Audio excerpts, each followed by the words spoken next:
بسم الله الرحمن الرحيم. إن الحمد لله والصلاة والسلام على رسول الله وعلى آله وصحبه ومن اهتدى بهداه. أما بعد، أحبتي في الله، السلام عليكم ورحمة الله وبركاته. আমরা গত দার্সে যেটুকু আলোচনা করছিলাম, আমার যেটুকু এখানে আছে ইনশাআল্লাহ সেটুকু হচ্ছে সম্ভবত আমরা ومن الإيمان بالله الإيمان بما وصف به نفسه في كتابه ووصفه به رسوله محمد صلى الله عليه وسلم من غير تحريف ولا تعطيل ومن غير تكييف ولا تمثيل. এই টেক্সটের উপরে আমরা আলোচনা করছিলাম যে আল্লাহর উপরে ঈমান, আল্লাহ সুবহানাহু ওয়া তাআলা যে তার যে সমস্ত সিফাত, আসমা এবং সিফাত বর্ণনা করেছেন সেগুলোর উপরে ঈমান, এবং রাসূল সাল্লাল্লাহু আলাইহি ওয়াসাল্লাম আল্লাহ সুবহানাহু ওয়া তাআলার মকরুল গুণাবলীর কথা বলেছেন সেগুলোর উপরে ঈমান পোষণ এবং তাতে কোনো রূপ পরিবর্তন ছাড়া, এগুলোকে অনর্থক সাব্যস্ত করা ছাড়া, এগুলোর কোনো আকার নির্দেশ ছাড়া, এগুলোর কোনো সাদৃশ্য নির্ধারণ ছাড়া। এই ছিল আলোচনার মূল বিষয়বস্তু। তো এই আলোচনা থেকে আমরা আলহামদুলিল্লাহ আমার মনে হয় যে মিন গায়রি তাহরিফিন সম্পর্কে আলোচনা করেছি, যে কোনো রূপ পরিবর্তন ছাড়া। তো এখানে আমরা যে প্রসঙ্গে আলোচনায় ছিলাম সেটা হচ্ছে যে শেখুল ইসলাম ইবনে তাইমিয়া রাহিমাহুল্লাহ যে মিন গায়রি তাহরিফ অর্থাৎ কোন রূপ পরিবর্তন ছাড়া তাহরিফ শব্দ বলছেন, এবং অনেক সময় দেখা যায় যে আরো অন্যান্য আকীদার কিতাবে তাহরিফ শব্দের পরিবর্তে তাওয়িল শব্দের ব্যবহার হয়েছে। তো এখানে তাওয়িলের পরিবর্তে তাহরিফ শব্দের ব্যবহার কেন করলেন, সেটার কারণ আমরা যেগুলো বর্ণনা করেছি এবং এর উদাহরণ দিয়ে দিয়েছিলাম অনেকগুলো। তো এর মধ্যে আরেকটা কি হইল কি, যে তাওয়িল অনেক সময় ভালো হয়, কোন সময় মন্দ হতে পারে। যখন কোন দলিলের কারণে স্পষ্ট এবং বিশুদ্ধ কোন দলিল থাকলে কোন শব্দকে তার বাহ্যিক অর্থটাকে বাদ দিয়ে অন্য অর্থ গ্রহণ করা যায়, সেটা অর্থ হইল কি সেটাকে তাওয়িল বলে। এখানে নিষিদ্ধ করা হয়েছে তাহরিফকে, পরিবর্তনকে। তাওয়িল যেহেতু কখনো এটা ভালো হয়ে থাকে, ভালো হতে পারে, যেমন যদি এর সপক্ষে কোনো দলিল থাকে তাহলে সেটা ভালো হয়, কিন্তু তাহরিফের পক্ষে কোনো দলিল থাকে না। তাওয়িলের আমরা যে উদাহরণ দিয়েছিলাম তার মধ্যে যেমন ফাইজা ক্রাআতাল কুরআন ফাস্তাইজ বিল্লাহি মিনাশ শাইতানির রাজিম, এই আয়াতে একটা তাওয়িল করা হয়েছে। এই তাওয়িলটা করা হয়েছে নির্দিষ্ট দলিলের, সুস্পষ্ট দলিলের ভিত্তিতে, যার কারণে এটা তাহরিফ না। কারণ আয়াতের বাহ্যিক অর্থ হচ্ছে ফাইজা ক্রাআতাল কুরআন, যখন তোমরা কোরআন পড়বে, অর্থাৎ কোরআন যখন পড়া শেষ হবে তখন আউযু বিল্লাহি মিনাশ শাইতানির রাজিম পড়ো। কিন্তু আসলে আমরা কোরআনে কারীম তিলাওয়াতের শুরুতে আউযু বিল্লাহ পড়ি, কিন্তু আয়াতের বাহ্যিক অর্থটা পড়ার শেষে বলার কথা বলছে। তো এই আয়াতের তাওয়িলটা আমরা এই কারণেই, যে এখানে ফাইজা ক্রাআতা, যে পড়ে নিবে, এই যে কথাটা, এই কথাটাকে আমরা এই তার বাহ্যিক অর্থে ব্যবহার না করে তার অন্য একটা অর্থ আমরা গ্রহণ করছি, এবং সেটা হচ্ছে ইজা আরাদতা আন তাকরাআ, যখন তুমি কোরআনে কারীম পড়ার তেলাওয়াত করতে চাইবে, অর্থাৎ শুরুতে যখন তুমি কোরআনে কারীম তেলাওয়াত করতে চাইবে তখন ফাস্তাইজ বিল্লাহি মিনাশ শাইতানির রাজিম, তখন শয়তান থেকে আল্লাহর কাছে আশ্রয় প্রার্থনা করো। আমরা এই যে বাহ্যিক অর্থটাকে বাদ দিয়ে তার অন্য অর্থ গ্রহণ করলাম কেন?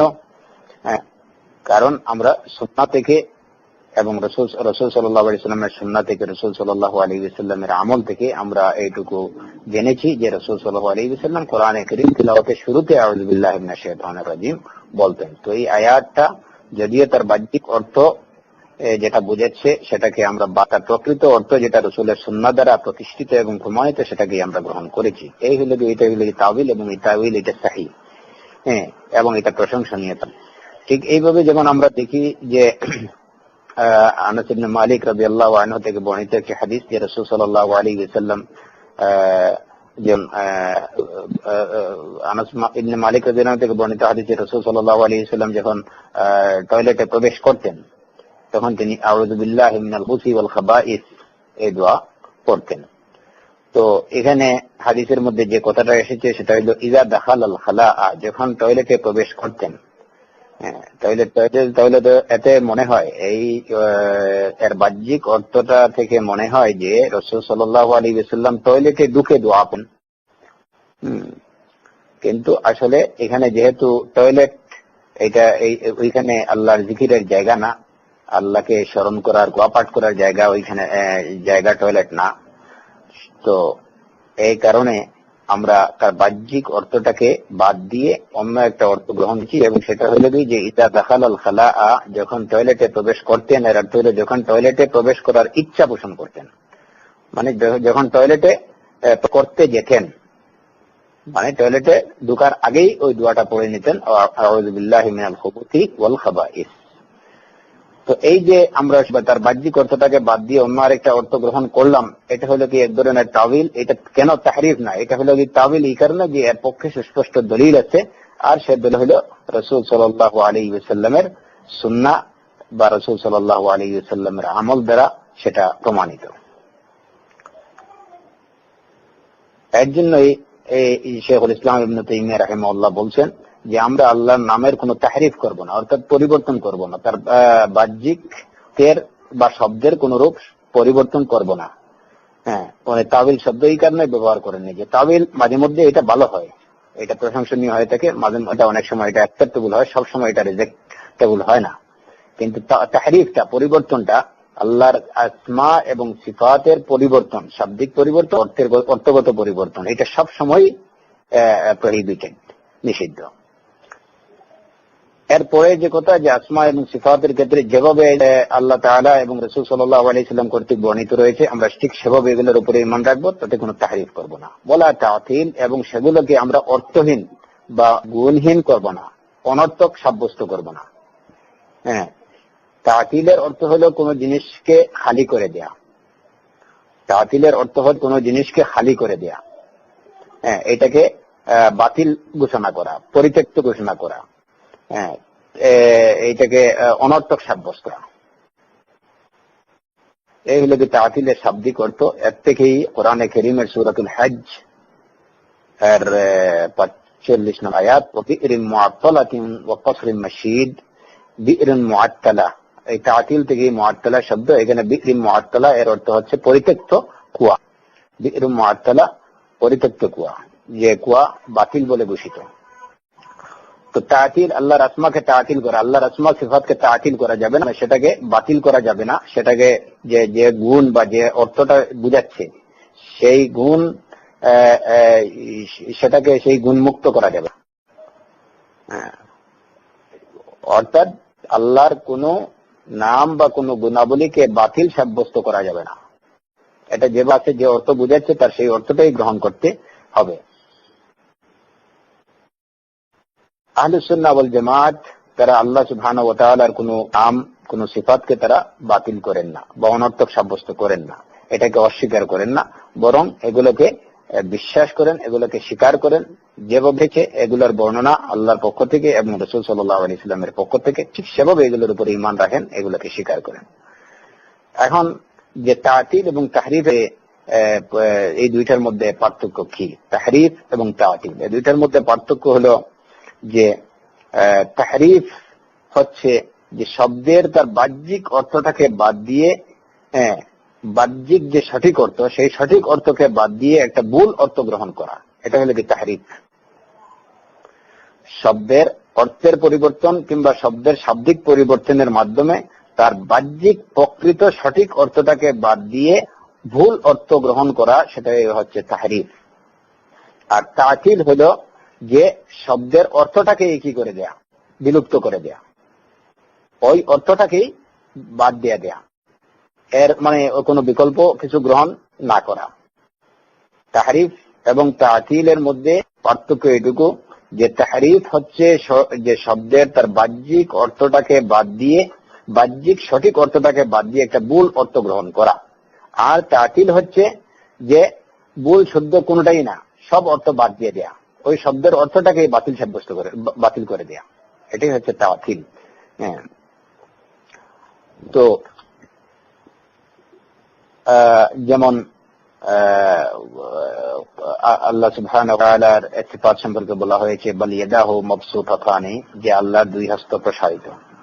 তো এখানে এই যে ইয়াদাহু দুই হস্ত, হস্ত বলতে যেটুকু বোঝানো হচ্ছে তার বাহ্যিক অর্থ হচ্ছে হাত, এটি তার সঠিক অর্থ।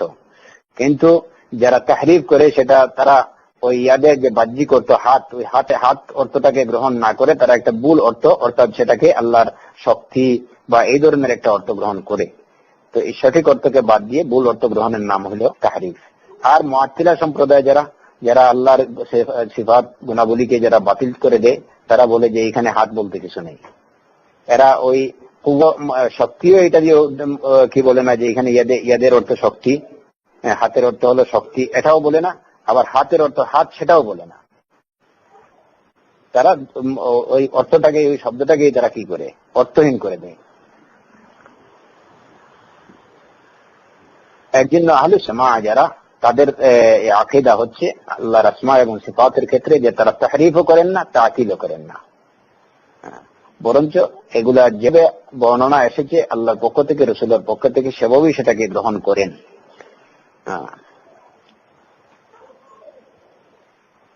এই কারণে কখনো আহলে সুন্নাতের ওয়াল জামাতের উপরে বা সালাফদের যে তরিকা বা তাদের যে মানহাজ, এর উপরে অনেকে বশত বা অজ্ঞতাবশত এই ধরনের ক্লেম করে যে সালাফরা তারা যে আল্লাহর আসমা এবং সিফাতের ক্ষেত্রে বলেন যে এগুলো আল্লাহ জানেন। এটাকে বলা হয় তাকয়ীদ। কোন জিনিসকে বা কোন বিষয়কে, বিষয়ের জ্ঞান সম্পর্কে ওইটাকে আল্লাহর কাছে ছেড়ে দেয়া, যে এটা আমরা জানি না, এটা আল্লাহ জানেন। তা সালাফদের উপরে এই ধরনের ক্লেম, এটা আসলে যারা করে তারা অজ্ঞতাবশত করে কিংবা ইচ্ছাপূর্বক, জাহালাতের কারণে হয়তো সেটা করতে পারে, অথবা এটা তাদের প্রতি হিংসা বা বিদ্বেষ পোষণ বশত তাদের প্রতি ক্লেম করে। প্রকৃতপক্ষে মুফাউযিজা হচ্ছে মুফাউযিজা সম্প্রদায়। মুফাউযিজা তাফউযিজ শব্দের অর্থ হলো কোন বিষয় বা কোন বিষয়বস্তুকে আল্লাহ ছেড়ে দেয়া, যে ওই সম্পর্কে আমরা কিছু জানি না, ওইটা আল্লাহ জানেন। এটা এই অর্থ হইল কি তাফউযিজ। এবং সেখান থেকেই কোরআনে কারীমের ওই যে আয়াতে বলা হয়েছে উফাউযিজু আমরি ইলাল্লাহ, উফাউযিজু আমরি ইলাল্লাহ, আমি আমার যাবতীয় আমার সবকিছু, আমার বিষয় আল্লাহর হাতে ছেড়েছি, আল্লাহর কাছে নষ্ট করে দিচ্ছি। আল্লাহই জানেন সেটা আমার জন্য কোনটা ভালো কোনটা মন্দ। এই যে তাফউযিজ। তো সালাফে সালেহিন রাহিমাহুমুল্লাহ আজমাইন এবং আহলুস সুন্নাহ যারা আহলুস সুন্নাহ ওয়াল জামাআহ, তাদের আকীদা হচ্ছে যে আমরা এটুকু জানি যে আল্লাহর আসমা এবং সিফাত আছে, এবং সেই সিফাতের যে বাহ্যিক যে অর্থটা, সেই অর্থটা সম্পর্কে আমরা জানি, কিন্তু এর কাইফিয়ত, এটা কিভাবে, কেমন, এটার আকার কি, সে সম্পর্কে আমরা কিছু জানি না, সেটা আল্লাহ সুবহানাহু ওয়া তাআলা জানেন। এইটা। আর মুফাউযিজা হলো তারা বলে যে এখানে ইয়াদের অর্থ কি আমরা কিছুই জানি না, আল্লাহই জানেন। আমরা আহলুস সুন্নাহ ওয়াল জামাত, বিশেষ করে আপনারা খেয়াল করবেন যে এখানে মুফাউযিজা সম্প্রদায় এবং আহলুস সুন্নাহ ওয়াল জামাতের আকীদার মধ্যে যে ডিফারেন্সটা, মুফাউযিজা সম্প্রদায় তারা বলে যে যেমন আল্লাহর হাত, আল্লাহর শোনা, আল্লাহর দেখা, এই সমস্ত এই যে সিফাতগুলা, এই যে গুণগুলা রয়েছে, এই গুণগুলো সম্পর্কে মুফাউযিজা সম্প্রদায় বলে যে এখানে হাত কি আসলেও হাত, প্রকৃত হাতের অর্থ হাত বোঝানো হয়েছে না শক্তি বোঝানো হয়েছে না অন্য কোনো কিছু বোঝানো হয়েছে, এগুলো আমরা কিছুই জানি না, এসব আল্লাহ সুবহানাহু ওয়া তাআলা জানেন। এটা হলো মুফাউযিজা সম্প্রদায়। আর আহলুস সুন্নাহ ওয়াল জামাতের আকীদা হলো যে এখানে হাত বলতে কৃত হাতকেই বোঝানো হয়েছে। আমরা হাতকে হাতের অর্থেই গ্রহণ করি, কিন্তু ওই হাতটা কি রকম, ওই হাতের ধরন, গঠন, আকৃতি, প্রকৃতি, সেটা আমরা জানি না, সেটা আল্লাহ সুবহানাহু ওয়া তাআলা জানেন। এই হলো কি ডিফারেন্স বিটুইন মুফাউযিজা সম্প্রদায় এবং আহলুস সুন্নাহ ওয়াল জামাত।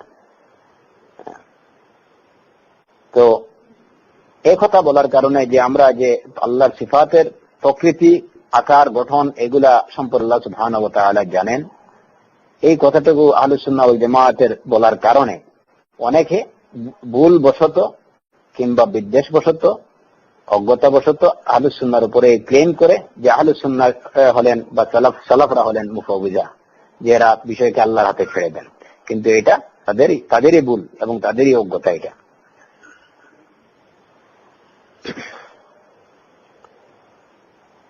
শেখুল ইসলাম ইবনে তাইমিয়া রাহিমাহুল্লাহ বলেছেন যে আল্লাহর আসমা এবং সিফাত, আল্লাহর নাম এবং গুণাবলী সম্পর্কে এগুলোর অর্থকে আল্লাহর হাতে ছেড়ে দেয়া, ওই যে কাজটা প্রকৃত মুফাউযিজা সম্প্রদায়েরা করে থাকে, সেটা হচ্ছে মিন শাররি আহওয়ালি আহলিল বিদআ ওয়াল ইলহাদ। এই কথাটা হচ্ছে আহলুল বিদআতি যারা, আহলুল ইলহাদ যারা, তাদের সবচেয়ে নিকৃষ্ট কথা। কারণ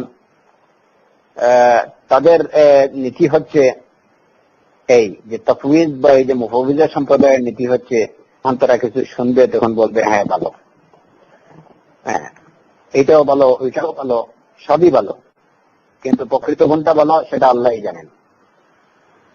তাদেরকে জিজ্ঞেস করে তারা বলবে যে এই যে আল্লাহর আসমা এবং সিফাতের ক্ষেত্রে তোমাদের নীতি কি, তোমরা কোন নীতি অনুসরণ করো? তারা বলবে যে আমরা কি বলবো না যে মাযহাব সালাফদের মাযহাব এটা ঠিক, এটাও বলবো না।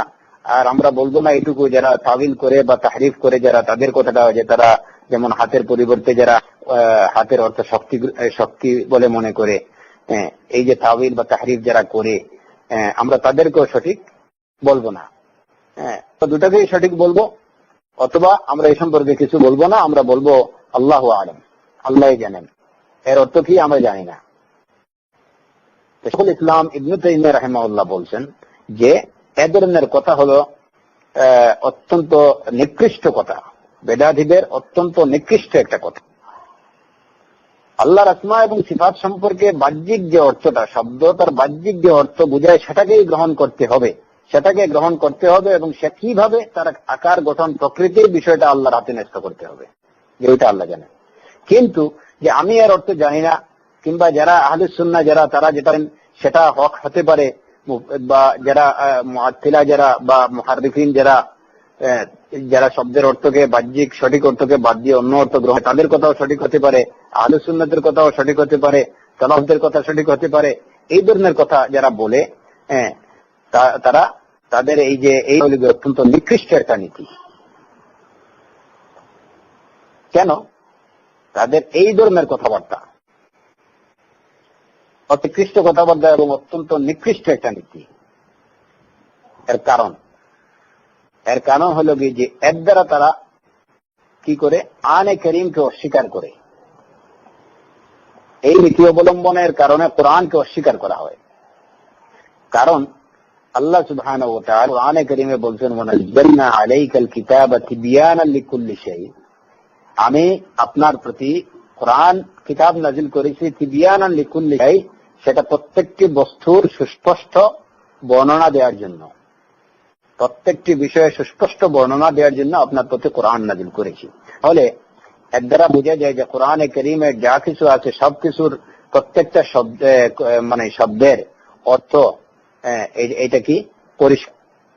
যদি পরিষ্কার না হয় তাহলে সেগুলোর বর্ণনা, সুস্পষ্ট বর্ণনা কি করে রাসূল সাল্লাল্লাহু আলাইহি ওয়াসাল্লাম দিবেন? এখন কোরআনে কারীমে সামিউন, বাসীরুন, ইয়াদুন, ওয়াজহুন, আল্লাহ সুবহানাহু ওয়া তাআলা এই যে আসমা এবং সিফাত যেগুলোর কথা বর্ণনা করা হয়েছে, যদি এগুলোর অর্থ, তার বাহ্যিক অর্থটা যদি গ্রহণ না করা হয়, তাহলে এর অর্থ হবে যে কোরআনে কারীমে প্রত্যেকটা বিষয়ের বর্ণনাকে সুস্পষ্ট করে দেয়া হয়, কিংবা কোরআন আল্লাহ সুবহানাহু ওয়া তাআলা যেটুকু বলছেন যে আমি লিকুল্লি শাই, প্রত্যেকটি বস্তুর সুস্পষ্ট বর্ণনার দেওয়ার জন্যই আপনার প্রতি কোরআন নাযিল করি, এই কথাটা ভুল এবং মিথ্যা সাব্যস্ত হতে বাধ্য।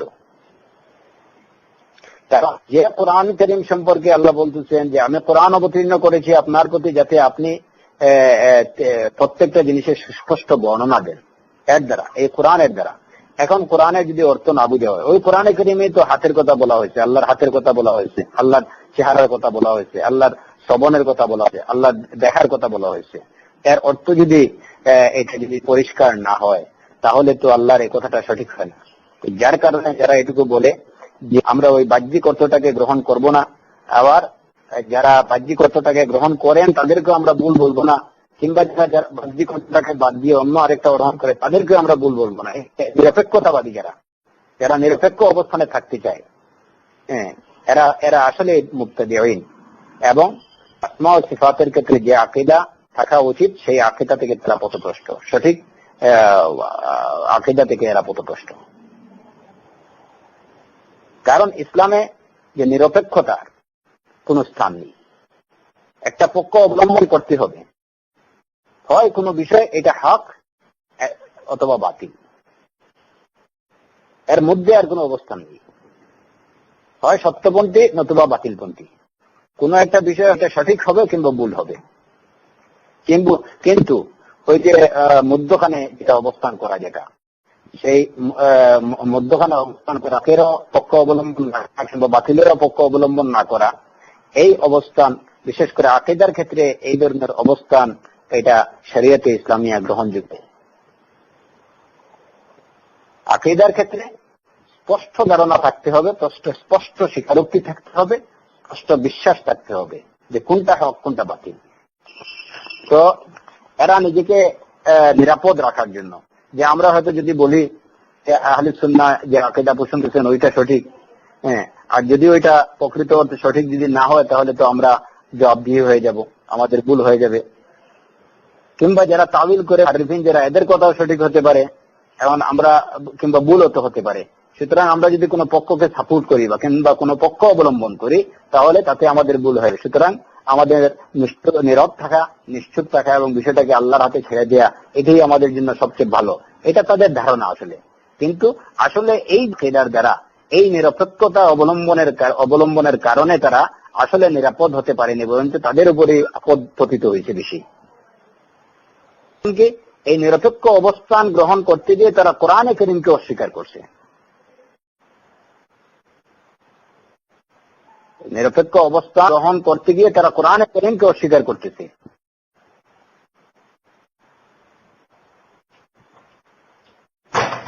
এরপরে তারা এর দ্বারা রাসূল সাল্লাল্লাহু আলাইহি ওয়াসাল্লামকে কি করতেছে, এর দ্বারা তাদের এই অবস্থানের কারণে তারা রাসূল সাল্লাল্লাহু আলাইহি ওয়াসাল্লামকে আসলে অস্বীকার করতেছে। রাসূল সাল্লাল্লাহু আলাইহি ওয়াসাল্লামের তাদের যে অবস্থানটা দাবি করতেছে যে রাসূল সাল্লাল্লাহু আলাইহি ওয়াসাল্লাম আল্লাহর আসমা এবং সিফাত সম্পর্কে কিছু জানেন না, এগুলার অর্থ তিনি জানেন।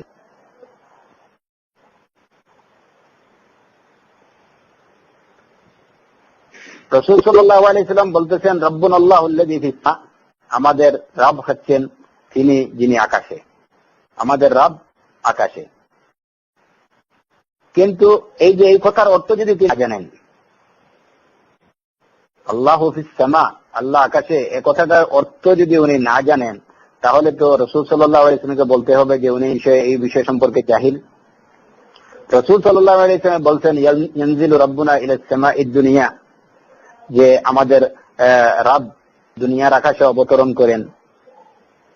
এখন যদি রাসূল সাল্লাল্লাহু আলাইহি, তাদের কথা অনুযায়ী রাসূল সাল্লাল্লাহু আলাইহি ওয়াসাল্লামকে যদি জিজ্ঞেস করা হয় যে আল্লাহ অবতরণ করেন এর অর্থ, আর রাসূল যদি বলেন যে এর অর্থ আমি জানি না, তাহলে তো এর অর্থ হলো কি যে রাসূল সাল্লাল্লাহু আলাইহি ওয়াসাল্লাম যে কথা বলছেন সেই কথার অর্থ সম্পর্কে তিনি অজ্ঞ। কিন্তু কি তাই? এইটার যে বাহ্যিক অর্থ যেটা, সেটা রাসূল সাল্লাল্লাহু আলাইহি ওয়াসাল্লাম জানেন, এবং জেনে শুনেই তিনি বলছেন রাব্বুনাল্লাহুল্লাযী ফিস-সামা, জেনে শুনেই তিনি বলছেন ইয়ানজিলু রাব্বুনা ইলাস সামাঈদ দুনিয়া। তো যে অর্থটা বাহ্যিক ভাবে বোঝা যাচ্ছে সেটাকে গ্রহণ করতে হবে, সেটাকে গ্রহণ না করে যে এটার অর্থ প্রকৃত অর্থ সম্পর্কে আল্লাহ জানেন, এইটুকু এটা আহলে সুন্নাতের আকীদা পরিপন্থী এবং সঠিক আনপন্থী বিষয়। মোট কথা, আল্লাহর আসমা এবং সিফাতের ক্ষেত্রে কোন নিরপেক্ষ অবস্থান গ্রহণ করা যাবে না, হয় হকপন্থীদের অনুসরণ করতে হবে নতুবা বাতিলপন্থীদের অন্তর্ভুক্ত হতে হবে। যারা আল্লাহর কাছে বিষয়টি ছেড়ে দিয়ে নিরপেক্ষ অবস্থানে গ্রহণ করতে চেয়েছে তারা পক্ষান্তরে বাতিলপন্থীদের অন্তর্ভুক্ত হয়েছে, এবং অত্যন্ত নিকৃষ্ট অবস্থান তাদের। তার কারণ ওই নিরপেক্ষতাবাদী অবস্থানে গ্রহণের কারণে তারা কোরআনে কারীমকে অস্বীকার করতেছে এবং তারা রাসূল সাল্লাল্লাহু আলাইহি ওয়াসাল্লামকে অজ্ঞ সাব্যস্ত করতেছে। তো এদের পাপ হয়ে যাচ্ছে আরো মারাত্মক, অপরাধটা আরো মারাত্মক। সুতরাং আত-তাইফাতুল মানসুরা ওয়াল ফিরকাতুন নাজিয়া এবং আকীদাতু আহলিস সুন্নাহ ওয়াল জামাআহ, আহলুস সুন্নাহ ওয়াল জামাআহ যারা মুক্তিপ্রাপ্ত বিজয়ী দলের আকীদা হচ্ছে যে আল্লাহ সুবহানাহু ওয়া তাআলার আসমা এবং সিফাতের বাহ্যিক ওটাকে আমরা গ্রহণ করব, তাতে কোনো পরিবর্তন করব না, কিংবা তার বাহ্যিক অর্থটাকে বাদ দিয়ে, বাহ্যিক সঠিক অর্থকে বাদ দিয়ে অন্য কোনো অর্থ গ্রহণ করব না, এবং সেটাকে বাতিল বা অনর্থক সাব্যস্ত করব না। যে অর্থটা বোঝা যাচ্ছে সেটাই গ্রহণ করব। এখানে এই ক্ষেত্রে মুফাউযিজাদের যে তাদের যে নীতি অত্যন্ত আরো বিভিন্ন অপরাধের দরজা খুলে দেয়। অনেকে তাদের এই নিরপেক্ষ অবস্থানের কারণে এইটুকু বলতে সাহস করে যে তোমরা তোমাদের আল্লাহর এমন কিছু গুণের কথা বলো যে গুণের অর্থ তোমরাই জানো না। তাহলে ঠিক আছে, তোমরা যখন জানো না সেই অর্থটা আমরা করি। তো তাদের ইচ্ছে মতো অনেক আল্লাহর আসমা এবং সিফাতের বিভিন্ন অর্থ করার সুযোগ পায়, বাতিল অর্থ করার সুযোগ পায়। আমরা যদি তার বাহ্যিক অর্থটাকে গ্রহণ করে নেই, তাহলে তাদের আর এটুকু বলার কোনো অবকাশ থাকে না। সুতরাং কোন ক্ষেত্রে, বিশেষ করে ইসলামের এবং আকীদার ক্ষেত্রে এটা অত্যন্ত ইম্পর্টেন্ট পয়েন্ট যে শরীয়ত, আকীদা, ইমানের ক্ষেত্রে কোনো নিরপেক্ষ অবস্থান গ্রহণের অবকাশ নেই। যে আমি এখানে নিরপেক্ষতাবাদী কেউ হতে চান, তাহলে তিনি বিপদগামী এবং পথভ্রষ্টই হবেন। আল্লাহ সুবহানাহু ওয়া তাআলা তিনি নিজেও কিন্তু নিরপেক্ষ কোনো অবস্থান গ্রহণ করেননি। তিনি হক এবং সত্যের পক্ষই অবলম্বন করেছেন। যেমন আমরা দেখি কোরআনে কারীমে আল্লাহ সুবহানাহু ওয়া তাআলা বলেছেন, মান শাআ ফালইউমিন ওয়া মান শাআ ফালইয়াকফুর, যার ঈমান আনো, যার কুফর করো।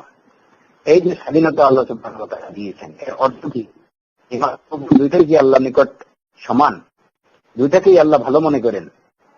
অবশ্যই না। আয়াতের পরবর্তী অংশ সেটুকু জানান দিচ্ছে, ইন্না আ'তাদনা জাহান্নামা লিল কাফিরিন, আমি জাহান্নামকে প্রস্তুত করে রেখেছি কাফিরদের জন্য।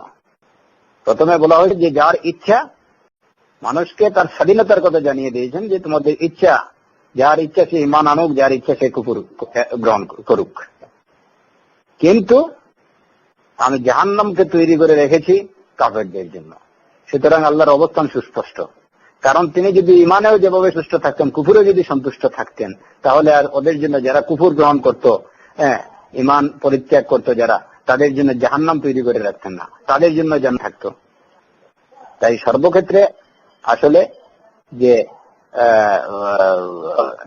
নিরপেক্ষ অবস্থান, যেটা এটা আমাদের সমাজে আমরা অনেক সময় দেখি যে অনেক লোকই যারা ইলমের সাথে সম্পৃক্ত, বিভিন্ন ফাসাদ থেকে বাঁচার জন্য, ফিতনা থেকে বাঁচার জন্য অনেক সময় বলেন যে এটা আল্লাহু আলাম, আল্লাহই ভালো। কিন্তু ইয়া আখি, এটা কিন্তু ঠিক না। সত্য আমি যেটা জানবো, যে এটা হলো আমার নবীর সুন্নাহ, আমি সেটাকে অবশ্যই স্পষ্ট করে বলবো যে এটা হলো সুন্নাহ এবং এটাই হক। লা নাখাফু ফিল্লাহি লাউমাতা লাইম, এতে কে কি বললো কোন নিন্দুকের নিচে ভয় করব না, সত্যকে সত্য বলে সত্যই বলবো।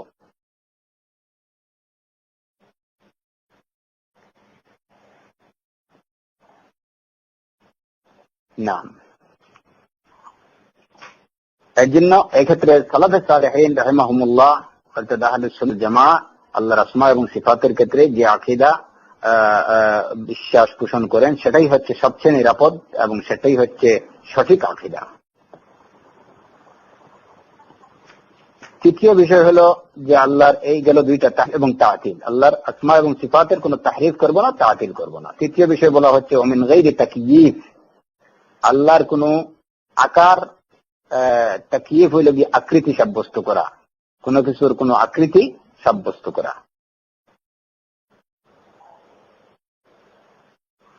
আমরা আল্লাহর আসমা বা নাম বা গুণরাজির কোন আকৃতি, আকার সাব্যস্ত করব না। যেমন আল্লাহ সুবহানাহু ওয়া তাআলার হাতের কথা বলা হয়েছে, কিন্তু ওই হাতটা কেমন, ওই হাতটা কিভাবে, এটাকে মানুষের হাতের মতো না আর কিছু, এটার কোনো আকৃতি আমরা নির্ধারণ করব না। আমরা বলবো যে এটা কেমন, কিভাবে, ওই হাতটা কি রূপ, হাতের রূপ কি, তার গঠন কি, তার প্রকৃতি কি, আকৃতি কি, সেটা আল্লাহ সুবহানাহু ওয়া তাআলার ইলমের মধ্যে, সেটা আল্লাহই জানেন। এটা মানুষের জ্ঞানের বাইরে।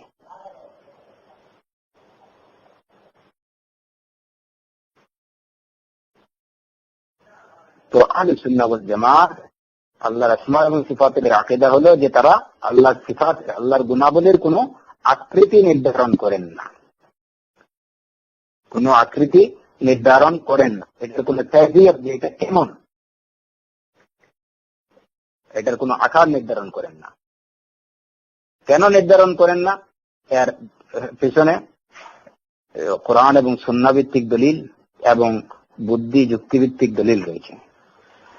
কোরআনে কারীমে আল্লাহ সুবহানাহু ওয়া তাআলা বলেন, قل انما حرم ربي الفواحش ما ظهر منها وما بطن والاثم والبغي بغير الحق وان تشركوا بالله ما لم ينزل به سلطانا وان تقولوا على الله ما لا تعلمون।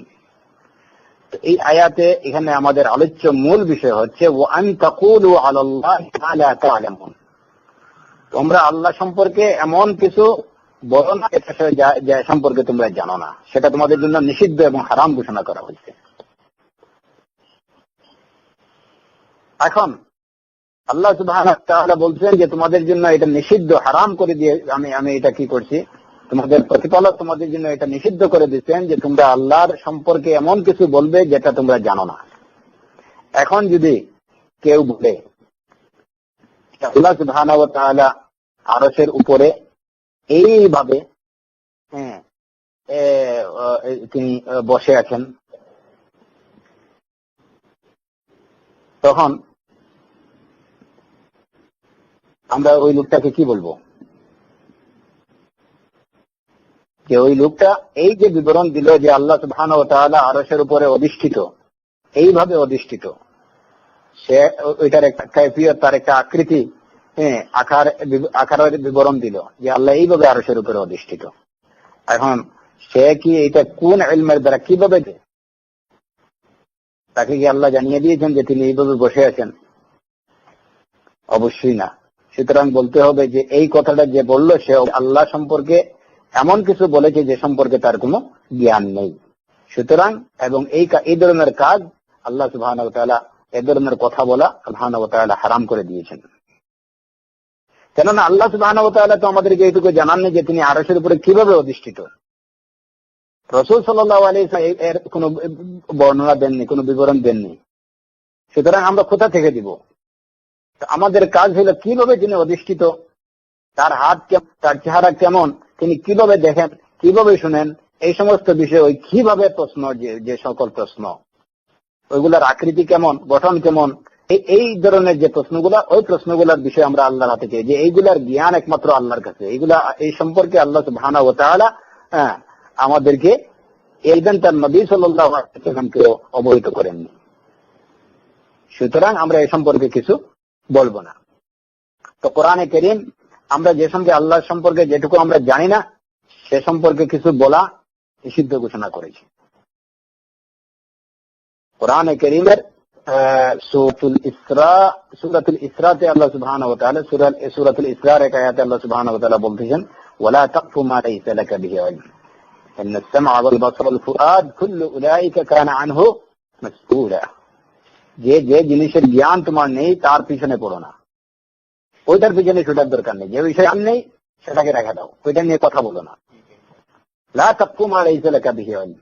সুতরাং আল্লাহর কাইফিয়ত, আল্লাহ কেমন, আল্লাহ তার আকৃতি কেমন, কেমন তার গঠন, কেমন তার আকার, যেহেতু ওই বিষয়ে আমাদের কোনো জ্ঞান নেই, সুতরাং ওই বিষয়ের পিছনে পড়া আমাদের জন্য ঠিক না। কোরআনে কারীম সেটাকে নিষেধ তাকিদ করতেছে। এই হলো কোরআন বা শরীয়ত ভিত্তিক দলিল যে আমরা আল্লাহর কোনো আকার নির্ধারণ করব না। আর ভিত্তিক দলিল হচ্ছে যে কোন জিনিসের বা তার যে আকৃতি নির্ধারণ করার জন্য তিনটা বিষয় প্রয়োজন। একটা হলো জিনিসটাকে স্বচক্ষে দেখতে হবে, প্রত্যক্ষ করবে, অথবা তার কোন স্যাম্পল দেখতে হবে, তার মতো অন্য আরেকটা বস্তু যদি থাকে তাহলে ওইটাকে দেখতে হবে। ওই বস্তুটাকেই স্বচক্ষে দেখতে হবে, অথবা তার স্যাম্পল দেখতে হবে, অথবা এ সম্পর্কে কোন সত্যবাদীর খবর থাকতে হবে, যে কেউ এ বিষয়ে একজন সত্যবাদীর বিষয়ে খবর দিয়েছে। এই তিনটা থেকে যে কোনো একটা মাধ্যমে যদি কিছু প্রমাণিত হয়, তাহলে কেবল তখনই ওই বস্তুর বা ওই বিষয়ের আকার বা আকৃতি সাব্যস্ত করা যাবে, আর না হলে তার কোনো আকার বা আকৃতি সাব্যস্ত করা যাবে না। যেমন যদি যে হয়তো সাইফুদ্দিন 2008 মডেলের একটা লিমুজিন গাড়ি কিনেছেন, তাহলে আমরা সেটার একটা আকার বা একটা আকৃতি সাব্যস্ত করতে পারি। কেন করতে পারি?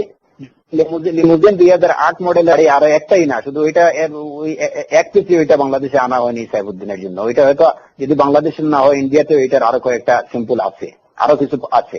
সুতরাং সেটার একটা আকার বা আকৃতি সাব্যস্ত করা যাবে, কেননা তার সিম্পল আছে, তার সদৃশ আরো কিছু আছে, যেটা হয়তো মানুষ আমি দেখি, হয়তো ফুয়াদ ভাই আছেন উনি দেখেছেন, কিংবা আরমান ভাই আছেন হয়তো উনি দেখেছেন। তো বলতে পারবেন যে 2008 মডেলের লিমুজিন গাড়িটা কি ধরনের, ওইটার যা কয়টা, 4টা আনে না 6টা, বা এটার আর কি কি বৈশিষ্ট্য রয়েছে, তার একটা আকৃতি উনি দিতে পারবেন ওনারা। তার কারণ ওই মডেলের গাড়ি শুধু একটাই না, ওর মতো আরো কিছু আছে। সুতরাং যদি সিম্পল থাকে কোনো বিষয়ের, তাহলে তার একটা আকার বা আকৃতি সাব্যস্ত করা যায়, কিংবা যদি দেখে দেখে তার একটা আকার আকৃতি বর্ণনা করতে পারে। অথবা যদি এই বিষয়ে কেউ সত্যবাদী কেউ যদি খবর দেয়, যে তাহলে সেটা গ্রহণ করা যেতে পারে। আল্লাহ সুবহানাহু ওয়া তাআলার আসমা এবং সিফাতের ক্ষেত্রে আমরা যদি দেখি যে এই তিনটার মধ্যে কোনোটাই তো এখানে উপস্থিত নেই। আকার বা আকৃতি সাব্যস্ত করার জন্য যে তিনটা থেকে একটা বিষয় পাওয়া অপরিহার্য, তারপরেই সেখানে নেই। প্রথমত তো যে সচক্ষে প্রত্যক্ষ করা, আল্লাহকে কেউ প্রত্যক্ষ করছে সচক্ষে?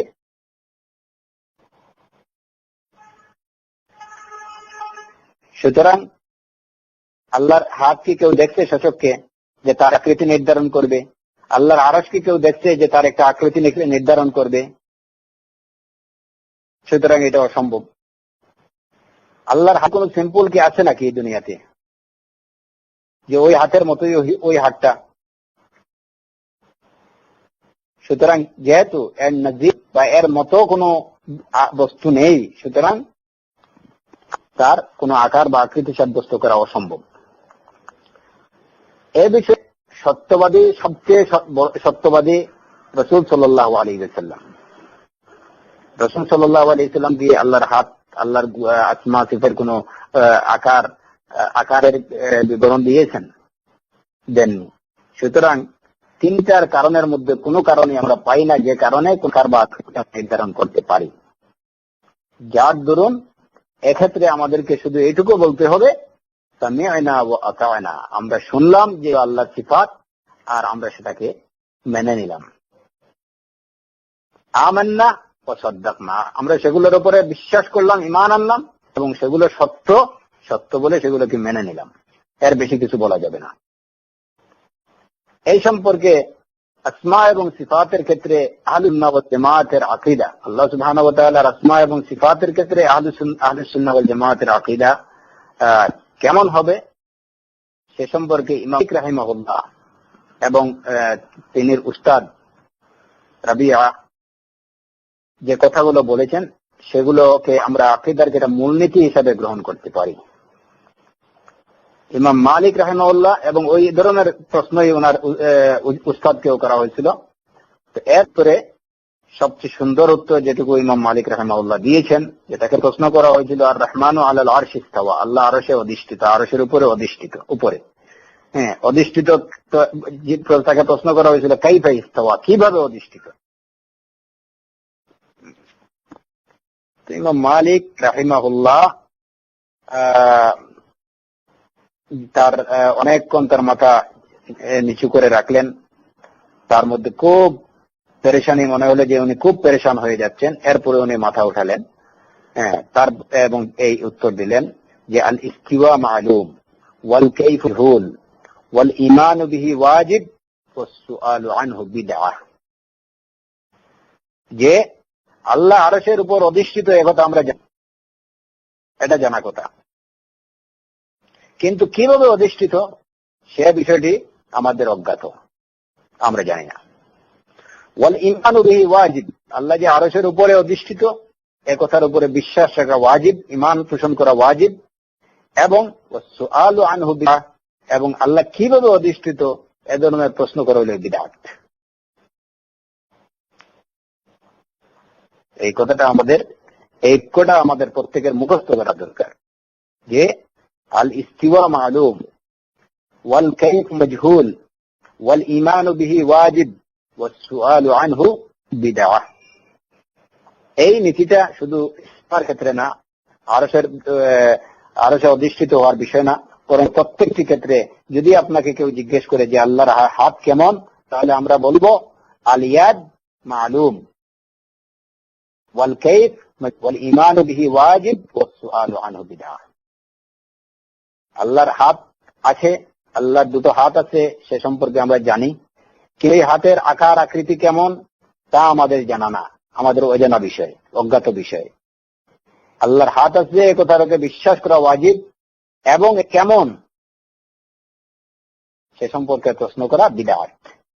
এই সেম কথাটা আল্লাহর চেহারার বিষয়ে, আল্লাহ শোনা কেমন, আল্লাহ কি করে শুনেন, কেমন করে শুনেন, কিভাবে শুনেন, কেমন করে দেখেন, হ্যাঁ, এই প্রশ্নগুলোর ক্ষেত্রেও এই একই উত্তর প্রযোজ্য। আসমা এবং সিফাতের আকীদার ক্ষেত্রে ইমাম মালিক রাহিমাহুল্লাহ জাযাহুল্লাহু আন্না ওয়া আন জামিউল মুসলিমিন খায়রাল জাযা, যে তারা এই কথাটা একটা মূলনীতি। তো যদি কেউ প্রশ্ন করে যে আল্লাহ সুবহানাহু ওয়া তাআলা দুনিয়ার আকাশে অবতরণ করেন, তার উত্তরে আমাদের উত্তর হবে ওই কথাটাই, যে আল্লাহ দুনিয়ার আকাশে অবতরণ করেন এটুকু আমরা জানতে পারি, এটুকু দিয়ে আমাদের রাসূল সাল্লাল্লাহু আলাইহি ওয়াসাল্লাম আমাদেরকে জানিয়েছেন, কিন্তু কিভাবে অবতরণ করেন সে সম্পর্কে কিছু বলেননি, সুতরাং সেটা আমাদের অজানা। আল্লাহ অবতরণ করেন সেটা এর উপরে ঈমান পোষণ করা ওয়াজিব, এ সম্পর্কে প্রশ্ন করা বিদআত। এবং ইমাম মালিক রাহিমাহুল্লাহ তাকে এই প্রশ্ন যে করেছিল তাকে তিনি তার মজলিস থেকে করে দিয়েছিলেন, কারণ তার মধ্যে বেদাতের আলামত তিনি দেখতে পেয়েছিলেন। আল্লাহর আসমা ওয়া সিফাতের ক্ষেত্রে খুব বেশি তথ্য তালাশ করা, কেমন কিভাবে আকার আকৃতি, এগুলা করা আদৌ ঠিক না। আমাদের কাজ আমরা বলবো আল্লাহর আসমা এবং সিফাতের ক্ষেত্রে সামি'না ওয়া আতা'না, আমরা শুনলাম এবং সেগুলোকে আমরা মেনে নিলাম, আমরা এগুলোর উপরে বিশ্বাস করলাম এবং এগুলোকে সত্য বলে মেনে নিলাম, এইটুকুই মুসলমানদের কাজ হলো এইটুকুই। সাহাবায়ে কেরাম রিদওয়ানুল্লাহি আলাইহিম আজমাইন তারা কখনো রাসূল সাল্লাল্লাহু আলাইহি ওয়াসাল্লামকে এই ধরনের প্রশ্ন করেননি।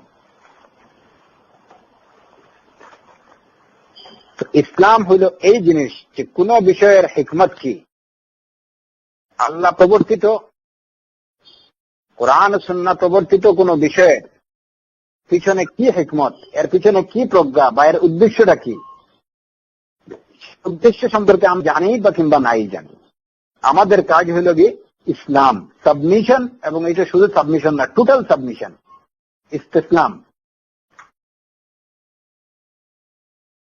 এখন যদি আমরা কেউ বলে যে হ্যাঁ এই বিষয়টা আল্লাহ নামাজ কেন ফরজ করলেন, এর পিছনে উদ্দেশ্য, এর পিছনে কি হিকমত, কি প্রজ্ঞা, তাহলে সেটা মুমিন বা মুসলমানের, সেটা এটা মুসলমানের প্রশ্ন হতে পারে না, এবং এটা মুসলমানের কোনো খাসলত হতে পারে না। মুসলমানের কাজ হচ্ছে এটাই হইল গিয়ে ইসলাম, এর পিছনের উদ্দেশ্য, এর পিছনে অন্তর্নিহিত তাৎপর্য বুঝতে পারো কিংবা নাই পারো। মানুষ কতটুকু বুঝবে আল্লাহর হিকমত সম্পর্কে, আল্লাহর প্রজ্ঞা সম্পর্কে কতটুকু বুঝবে? ওমা উতীতুম মিনাল ইলমি ইল্লা কালিলা, যেটুকু দেওয়া উচিত তো খুব সামান্য। তো আল্লাহর সব হিকমত, আল্লাহ প্রত্যেকটা কাজের পিছনে কি তাৎপর্য, কি হিকমত, কি জ্ঞান নিহিত রয়েছে, সেটা সবগুলো মানুষ কিভাবে বুঝবে? এই জায়গাতেই তো হলো ইসলাম, আল্লাহর কাছে আত্মসমর্পণ। বুঝি কিংবা নাই বুঝি, আমরা কোনো কিছুর পিছনে আল্লাহর হিকমত বা উদ্দেশ্য সম্পর্কে বুঝি বা নাই বুঝি, আমরা সর্বাবস্থায় বলবো যে আমান্না সামি'না ওয়া আতা'না, আমান্না ওয়া সাদ্দাকনা। রাসূল সাল্লাল্লাহু আলাইহি ওয়াসাল্লাম আল্লাহর পক্ষ থেকে যত বার্তা, যত খবর দিয়েছেন, যত বিষয়, সবকিছুকে আমরা সত্য বলে মেনে নিব, যে এগুলো সত্য, বুঝি বা নাই বুঝি। এটার নাম হইল গিয়ে ইসলাম, এটাই হইল গিয়ে ইসতিসলাম, এটাই হলো সাবমিশন, এটাই হলো কি আত্মসমর্পণ। এর উজ্জ্বল দৃষ্টান্ত আমরা দেখি ওমর রাদিয়াল্লাহু আনহুর একটা কথার মধ্যে, যে তিনি যখন হাজরে আসওয়াদকে চুমু দিচ্ছিলেন তখন বলতেছিলেন যে আমি জানি হে হাজরে আসওয়াদ তুমি মাত্র, তুমি তোমার কোনো কারো উপকার করার কিংবা অপকার করার কোন সাধ্য তোমার নেই। আমি যদি আল্লাহর রসুলকে না দেখতাম না যে তিনি তোমাকে চুমু দিচ্ছেন, তাহলে আমি তোমাকে চুমু দিতাম না। অর্থাৎ আমি তোমাকে চুমু দিচ্ছি ওই কারণেই যে আমি দেখেছি আমার রসুল তোমাকে চুমু দিচ্ছেন, সেটাই তোমাকে চুমু দিচ্ছি। নতুবা আমি জানি যে তুমি শুধুমাত্র একটা পাথর, তোমার কিছু করার ক্ষমতা নেই। এইটাই হলো কি ইসলাম, এটাই হলো কি আতাত, আনুগত্য, এরই নাম আতিউল্লাহ ওয়া আতিউর রাসূল। ইয়া আইয়ুহাল্লাযীনা আমানু আতিউল্লাহ ওয়া আতিউর রাসূল। হে ঈমানগণ, হে মুমিনগণ, তোমরা আনুগত্য করো আল্লাহ, আনুগত্য করো রাসূলের। এটা হলো যে আনুগত্য। এখন আমরা কোনো কিছুর তার মর্ম, তার তাৎপর্য বুঝি কিংবা নাই বুঝি, আল্লাহর আসমা ও সিফাতের ক্ষেত্রেও আমাদেরকে সেই নীতি অবলম্বন করতে হবে। আমরা এগুলোর কোনো তার কাইফিয়ত সম্পর্কে জানি কিংবা নাই জানি, আমরা সেটুকুকে মেনে নেব। এটা সর্বক্ষেত্রেই, শরীয়তের সর্বক্ষেত্রেই এই কাজ আমাদের করতে হবে। যেমন মুসাহ আলাল খুফাইন বা ওই যে মোজার উপরে মুসাহের ক্ষেত্রে বাহ্যিক দৃষ্টি থেকে, মানবীয় যে দৃষ্টিকোণ থেকে দেখা যায় যে মুজার যদি মুসাহ করতে হয় তাহলে তো তার নিচের দিক থেকে মুসাহ করা, কারণ ময়লা কাদা যেটুকু লাগে সেটুকু তো মুজার বা জুতার নিচেই লাগে। কিন্তু ইসলাম, শরীয়তে ইসলামিয়া মুজার উপরের ভাগ, পায়ের উপরি ভাগ মুসাহ করার কি দিছে, মুজার উপরে মুসাহ করতে হলে মুজার উপরি ভাগ মুসাহ করতে হবে, ওই পায়ের নিচের দিক না, তোলার দিক না। তো এটা আসলে স্বাভাবিকভাবে মানুষের যুক্তি বহির্ভূত একটা বিষয়। মুসাহ যদি করতে হলে তো নিচের দিক করা দরকার ছিল, উপরের দিক। ইসলাম কেন উপরের দিক করার নির্দেশ দিল? এর পিছনে কি হিকমত, এর পিছনে কি প্রজ্ঞা, এর পিছনে কি উদ্দেশ্য, সেটা আল্লাহ তাআলাই জানেন। লাউ কানা দ্বীনু বির-রায় আও বিল-কিয়াস লাকানা মাসহু আসফালাল খুফাইনি আওলা মিন আ'লা। যদি শরীয়তে ইসলামে এটা দিয়ে হতো, এটা দিয়ে যুক্তি দিয়ে হতো, তাহলে মুজার উপরিভাগের পরিবর্তে তার নিচের ভাগে মুসাহ করা যুক্ত হতো। কিন্তু দিন আমাদের শরীয়তে ইসলামিয়া এটা কি এর উপরে নির্ভরশীল না, যুক্তির উপরে না, বুদ্ধির উপরে না, এটা ওয়াহির উপরে, এটা কোরআন সুন্নাহ নির্ভরশীল। এই হলো তাকয়িফ মিন গায়রি তাকয়িফিন, আল্লাহর কোন আকার বা আকৃতি নির্ধারণ ছাড়া আল্লাহর নাম এবং সিফাতের উপরে ঈমান পোষণ করতে হবে। বলে তামসিল, আল্লাহর কোন সদৃশ্য বা আল্লাহর কোন উপমা নির্ধারণ করা যাবে না। আল্লাহর আসমা এবং সিফাতের কোন সদৃশ বা কোন উপমা নির্ধারণ করা যাবে না। তামসিলের অর্থ হলো কোনো কিছুর তাও কোনো কিছু বা কোনো কিছুর তুলনা করা, কিছুর সাথে তুলনা করা, এটা হলো তামসিল। তামসিলের অর্থ হলো কোন বস্তুকে অন্য কোন বস্তুর সাথে, কোন জিনিসকে অন্য জিনিসের সাথে তুলনা করা, এইটার মতো বা সদৃশ কিছু সাব্যস্ত করা, এই হলো তামসিলের অর্থ। তো আল্লাহ সুবহানাহু ওয়া তাআলার সিফাতকে কোন কিছুর সাথে তুলনা করা যাবে না। তাকয়িফ, এর আগে আমরা যেটুকু বলছিলাম যে তাকয়িফ এবং তামসিল, তাকয়িফ এবং তামসিলের মধ্যে আকার নির্ধারণ এবং উপমা বা সদৃশ নির্ধারণ, এই দুইটার মধ্যে পার্থক্য হলো যে আকার নির্ধারণ কোন বস্তুর, যেমন এর উদাহরণ আমরা বললাম কাইফিয়ত তাকয়িফ বলা হয়। যেমন কেউ বলল যে যায়েদের হাত গাদার হাতের মতো, কিংবা অমুকের হাত পা ওইটা হইল কি কুকুরের পায়ের মতো। এই যে এখানে যে অমুকের হাত গাদার মতো, অমুকের পা কুকুরের মতো, এই যে মতো যে বলা, কুকুরের সাথে তুলনা করা কিংবা গাধার সাথে যে তুলনা করা, এইটাকে বলা হয় যে কোন জিনিসকে বা কোন বস্তুকে অন্য একটার সাথে তুলনা করা, এটা হলো কি তামসিল। আর তাকয়ীফ হলো যে আমরা যেমন কেউ বলে যে অমুকের হাত খুব লম্বা, বা ওর হাতে 5টা আঙ্গুল আছে বা ওইটাতে 6টা আঙ্গুল আছে, এটার যে কাইফিয়ত যেটা, এটার ধরনটা কোন বর্ণনা করা।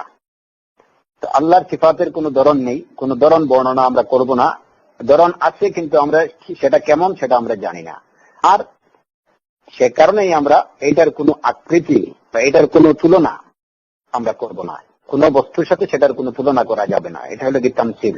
আল্লাহর সিফাতের কোন মিসাল, কোন তুলনা, কোন সদৃশ সাব্যস্ত করা যাবে না।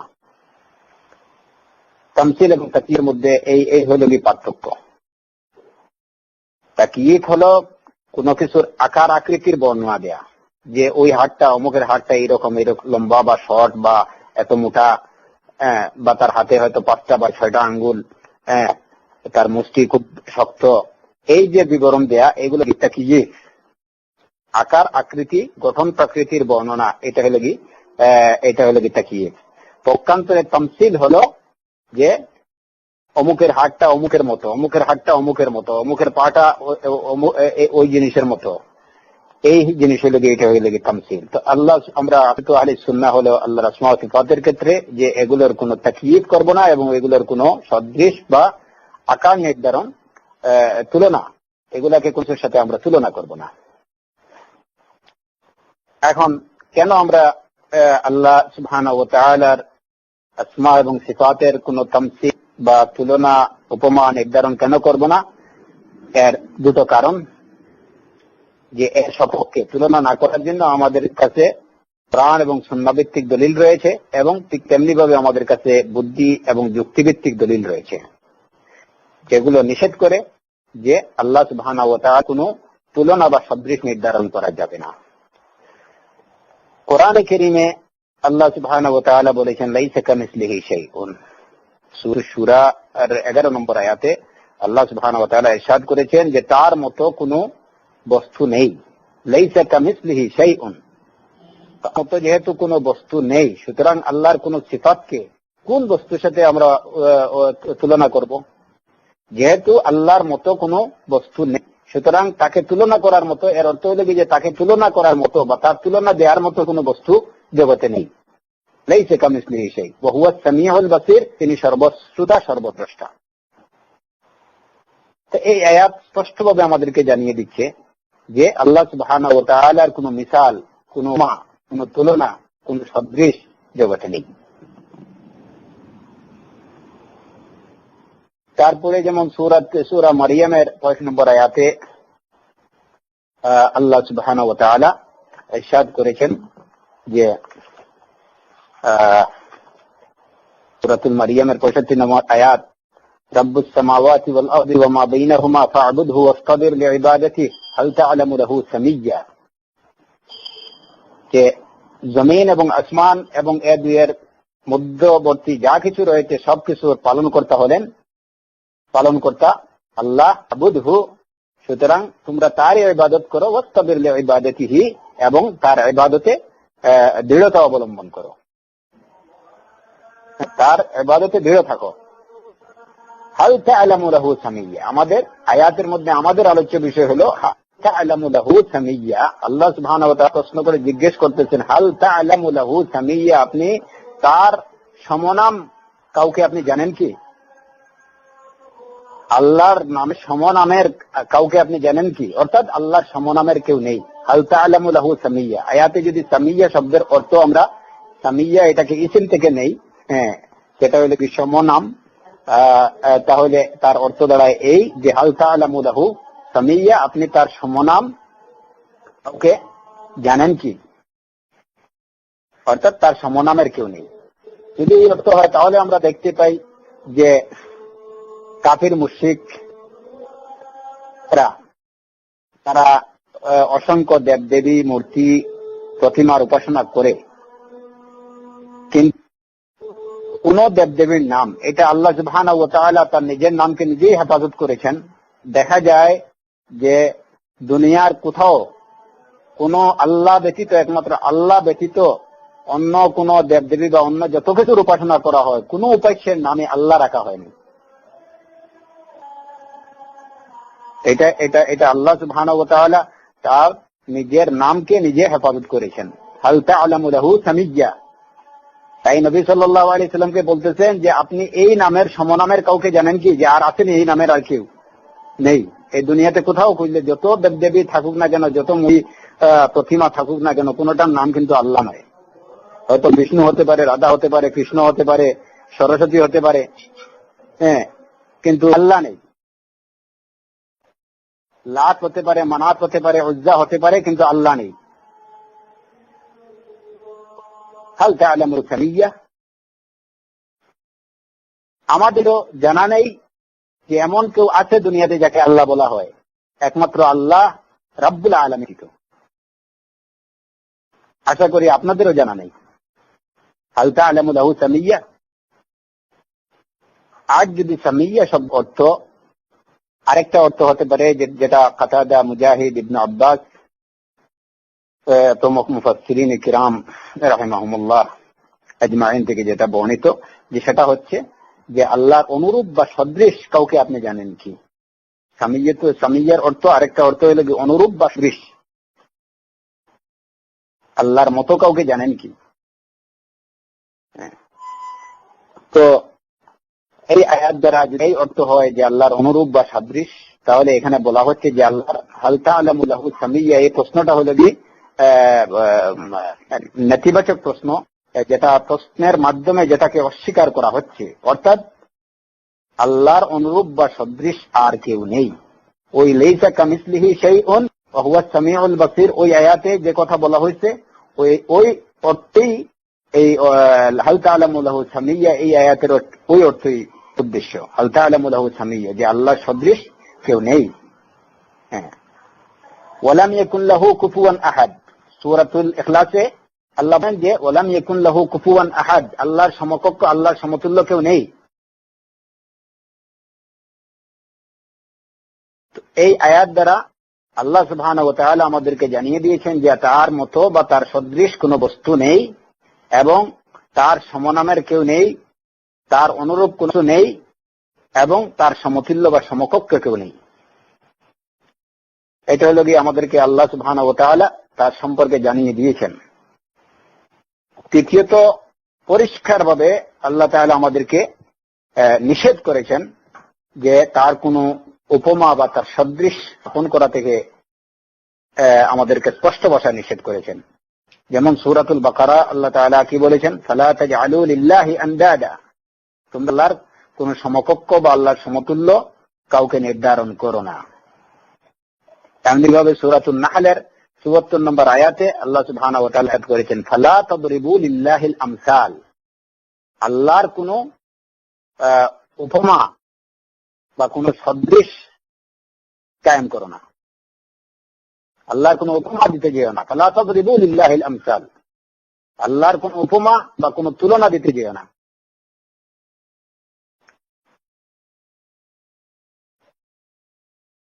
তো এই সকল আয়াত দ্বারা এটুকু প্রমাণিত হয় যে আল্লাহ সুবহানাহু ওয়া তাআলার অনুরূপ বা সদৃশ কোনো কিছু নেই, এবং তার আসমা, তার সিফাতের কোনো মিসাল, কোনো উপমা শাস্ত করা যাবে না।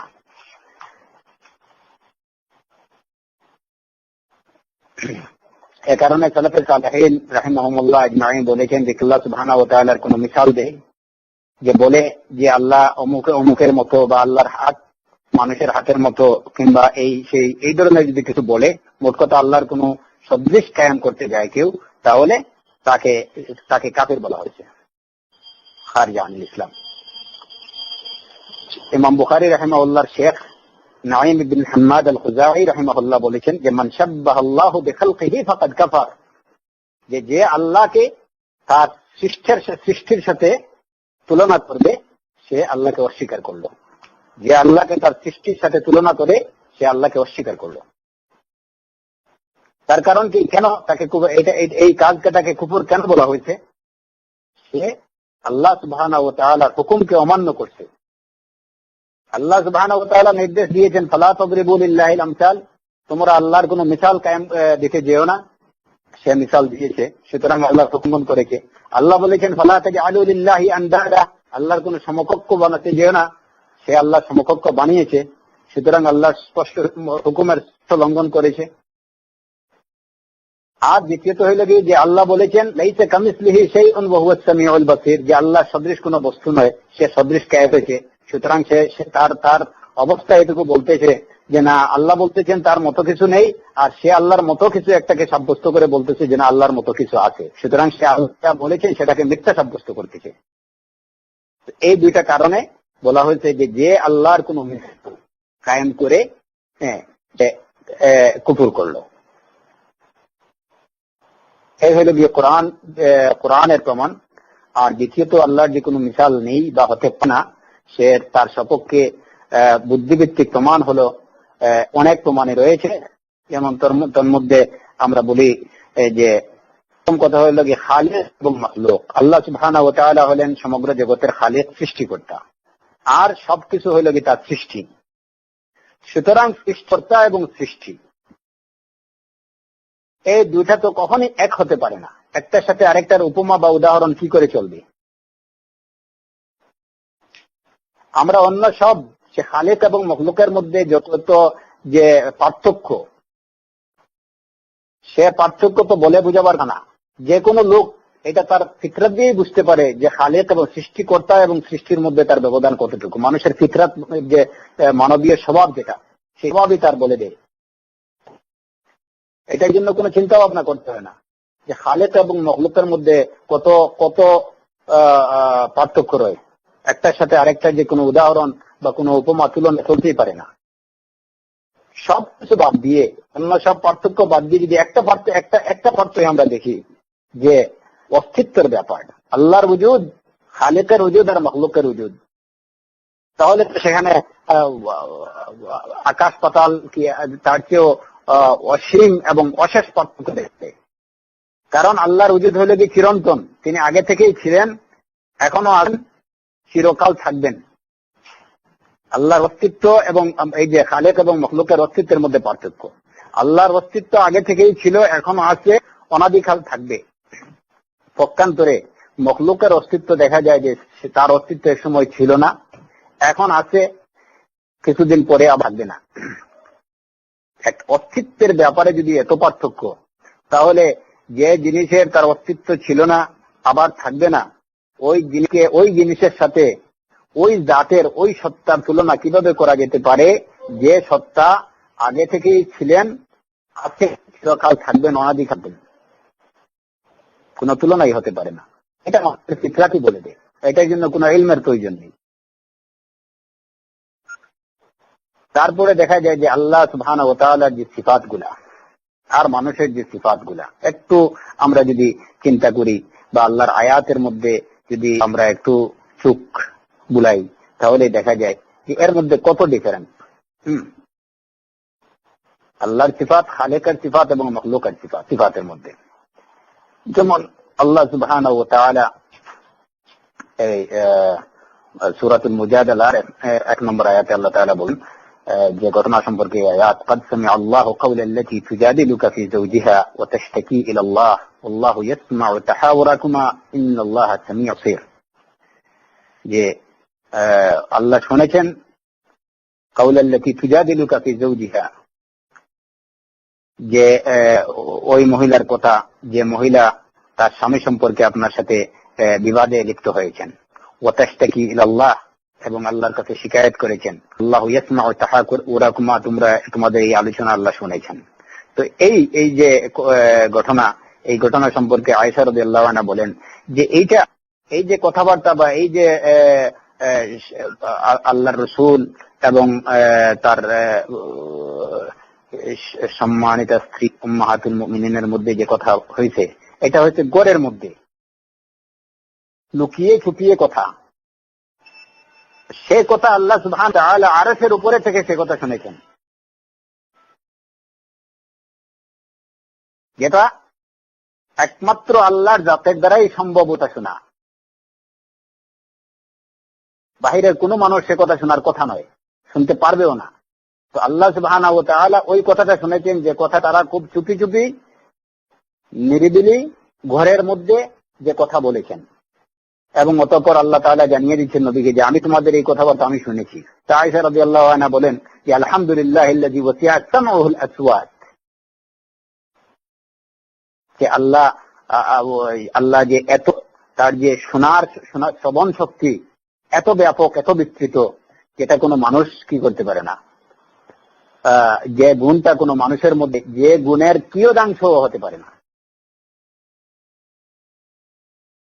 সিফাতের ক্ষেত্রে, গুণের ক্ষেত্রে খালিক এবং মখলুকের গুণের মধ্যে কখন আল্লাহ সুবহানাহু ওয়া তাআলা সবকিছু দেখেন, সবকিছু শুনেন।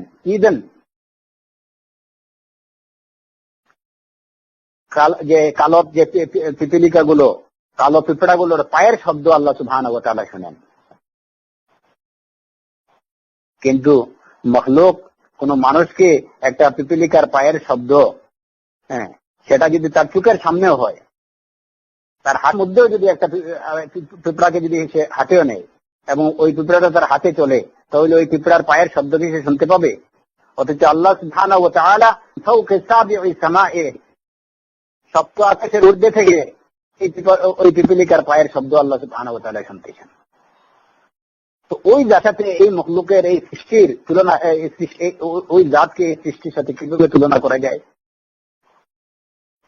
আল্লাহ সুবহানাহু ওয়া তাআলা ওইখানে থেকে দেখেন, অন্ধকার রাত্রে একটা কালো পিঁপড়ার চলাটাও উনি গতিপথ আল্লাহ সুবহানাহু ওয়া তাআলা দেখতেছেন, ওর চলাফেরা দেখতেছেন। পাহাড়ের নিচে একটা কালো পিঁপড়াও যদি হাঁটে, তার চলাফেরাটাও আল্লাহ সুবহানাহু ওয়া তাআলার দৃষ্টিগোচরে রয়েছে। কিন্তু মানুষ কি সেটা বলতে পারবে? তার চোখের আড়ালে যেটুকু আছে সে সম্পর্কে সে কিছু বলতে পারে? বেশি থেকে বেশি না হয় 1 মাইল পর্যন্ত দেখে, এর বাইরে তো কিছু না।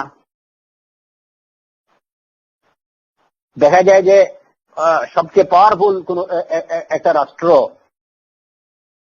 হ্যাঁ, 1জন বা 2জন মাখলুককে খুঁজতেছে হারিকেন জ্বালিয়ে কয়েক বছর, স্যাটেলাইট দিয়েও খুঁজতেছে, কিন্তু এরপরেও তো খুঁজে পাচ্ছে না। তো এদের দেখার শক্তি, এদের দৃষ্টি শক্তি কতটুকু? জলের সব দিকে সার্চ লাইট দিয়ে, ওই হারিকেন দিয়ে খোঁজার মতো খুঁজতেছে, কিন্তু এরপরেও অনেক বছর ধরে খুঁজে পাচ্ছে না। আর আল্লাহ সুবহানাহু ওয়া তাআলা একটা পিপিলিকাকে, যেটা পাহাড়ের কালো পিপিলিকাকে অন্ধকার রাত্রেও সেটাকে দেখেন, তার চোখের অদৃশ্য কিছু নেই, সবকিছু তার চোখের সামনে। ওই জাতকে এই সাধারণ মখলুকের সাথে কিভাবে তুলনা করা যেতে পারে? যে কেউ বলবে যে আল্লাহর দৃষ্টি হইল যে মানুষের দৃষ্টি নেই, মানুষ যেভাবে দেখে আল্লাহ ওইভাবে দেখেন, আল্লাহর দেখাকে মানুষের সাথে কিভাবে তুলনা করবে? এটা কি কোনো অবস্থায় যুক্তিসঙ্গত হতে পারে? ওয়া কুরসিয়্যুহু সামাওয়াতি ওয়াল আরদ, আল্লাহর সিংহাসন, আল্লাহর রাজত্ব, আল্লাহর কুরসি, আকাশ এবং জমিন ব্যাপৃত, এতই ব্যাপক। কিন্তু ওই সিফত, এই গুণ কি কোন মখলুকের মধ্যে আছে? যত বড় শক্তিশালী দেশই হয় না কেন, আর কারো রাজত্ব যত শক্তিশালী হয় না কেন দুনিয়ার মখলুকের মধ্যে, কিন্তু তারপরেও দেখা যায় যে তার বিমান অন্যের আকাশ দিয়ে গেলে তার পারমিশন লাগে। কোথাও অন্য কোনো জায়গায় গিয়ে অ্যাটাক করতে হলে কি পার্শ্ববর্তী দেশের পারমিশন লাগে। কিন্তু আল্লাহর কোনো কিছু করতে হলে তার কি কারো কাছ থেকে পারমিশন নিতে হয়? ওয়াসিআ কুরসিয়্যুহু সামাওয়াতি ওয়াল আরদ কুল আল্লাহুম্মা মালিকাল মুলক, সবকিছুর রাজত্ব, সমগ্র জগতের হলেন তিনি। কোনো কিছু করতে হলে যার কাউকে জিজ্ঞেস করতে হয় না, কারো অনুমতি নিতে হয় না, কারো তোয়াক্কা করতে হয় না, কারো অপেক্ষা করতে হয় না, সবকিছু হয় তার কুন এবং কুনের বদৌলতে। হয়ে যাও, বাস হয়ে যায়। আল্লাহ সুবহানাহু ওয়া তাআলা যদি আজকে বাংলাদেশের দৃষ্টি দিতে চান, তাহলে বাংলাদেশে কেন, যে কোনো দেশে, দুনিয়ার যে কোনো জায়গায় আজকে দিতে হইলে ওই দেশের কি কারো পারমিশন লাগবে? ওয়াসিআ কুরসিয়্যুহু সামাওয়াতি ওয়াল আরদ। কিন্তু মাখলুকের অবস্থা হইল কি, যে একটা সাধারণত এক দেশ থেকে আরেক দেশে ঢুকতে হলেও পারমিশন দরকার। তো ওই জাতের এই সাধারণ মখলুকের তুলনা, ওই জাতকে এই সাধারণ মখলুকের সাথে কিভাবে তুলনা করা যাবে, সেটা বিবেক, সঠিক বিবেক বা বুদ্ধি কোনো অবস্থাতেই সেটাকে যুক্তিসঙ্গত বলে মনে করে না।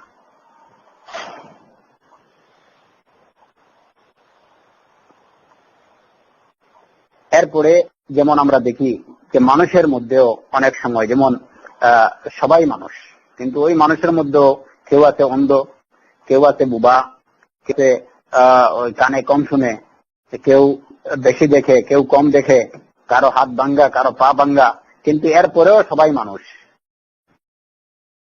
এরপরেও এদের সবার নাম হইল কি যে এরা সবাই মানুষ। ওই নাম এক হওয়া, তাদের এক জাতের একই প্রজাতির হওয়া সত্ত্বেও তাদের মধ্যে দেখা যায় অনেক ডিফারেন্স। চক্ষুষ্মান লোককে যে অন্ধ তার মতো, যে চোখে থাকে কি অন্ধের সাথে কোনো তুলনা দেয়া যায়? খালি ইস্তাবিল আ'মা ওয়াল বাসীর, চক্ষুষ্মান ব্যক্তি এবং যে অন্ধ এরা দুইজন কি সমান? একজনকে কি আরেকজনের সাথে তুলনা দেয়া যাবে? অবশ্যই না। তো যেখানে মখলুকের মধ্যে একই নামের অধিকারী হওয়া সত্ত্বেও তাদের মধ্যে রয়েছে অনেক অনেক পার্থক্য, একজনের সাথে আরেকজনের তুলনা চলে না, তাহলে খালিক এবং মখলুকের সাথে কিভাবে তুলনা করা যাবে?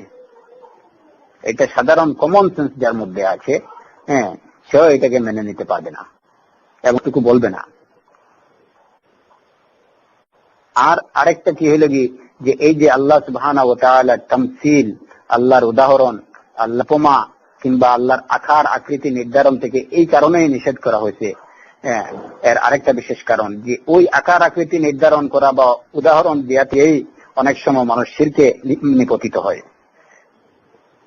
যেমন ওয়াসানিজুন, যারা মূর্তি পূজারী, প্রতিমা পূজারী যারা, এরা দেখা যায় যে 100 লেজ দিয়ে কিংবা 6 হাত 6 পা দিয়ে এক একটা কি করতেছে, আকৃতি নির্ধারণ করতেছে। এক এক দিয়ে এক এক কাজের জন্য নির্ধারণ করতেছে। তাদের ইচ্ছা মতো, খেয়াল খুশি মতো ওই তাদের প্রতিমা দেবতা তারা বানাইতেছে। তো আল্লাহর জাত, আল্লাহর সত্তা এই সব কিছু থেকে পাক, পুত পবিত্র, তার কোনো আকার আকৃতি নির্ধারণ করা যায় না। তার আকৃতি কেমন সেটা একমাত্র তিনিই জানেন। তার উদাহরণ একমাত্র তিনি। আল্লাহর আল্লাহ, আল্লাহর মতো কিছু নেই। লাইসা কামিসলিহি শাইউন ওয়া হুয়া আস-সামিউল বাসীর।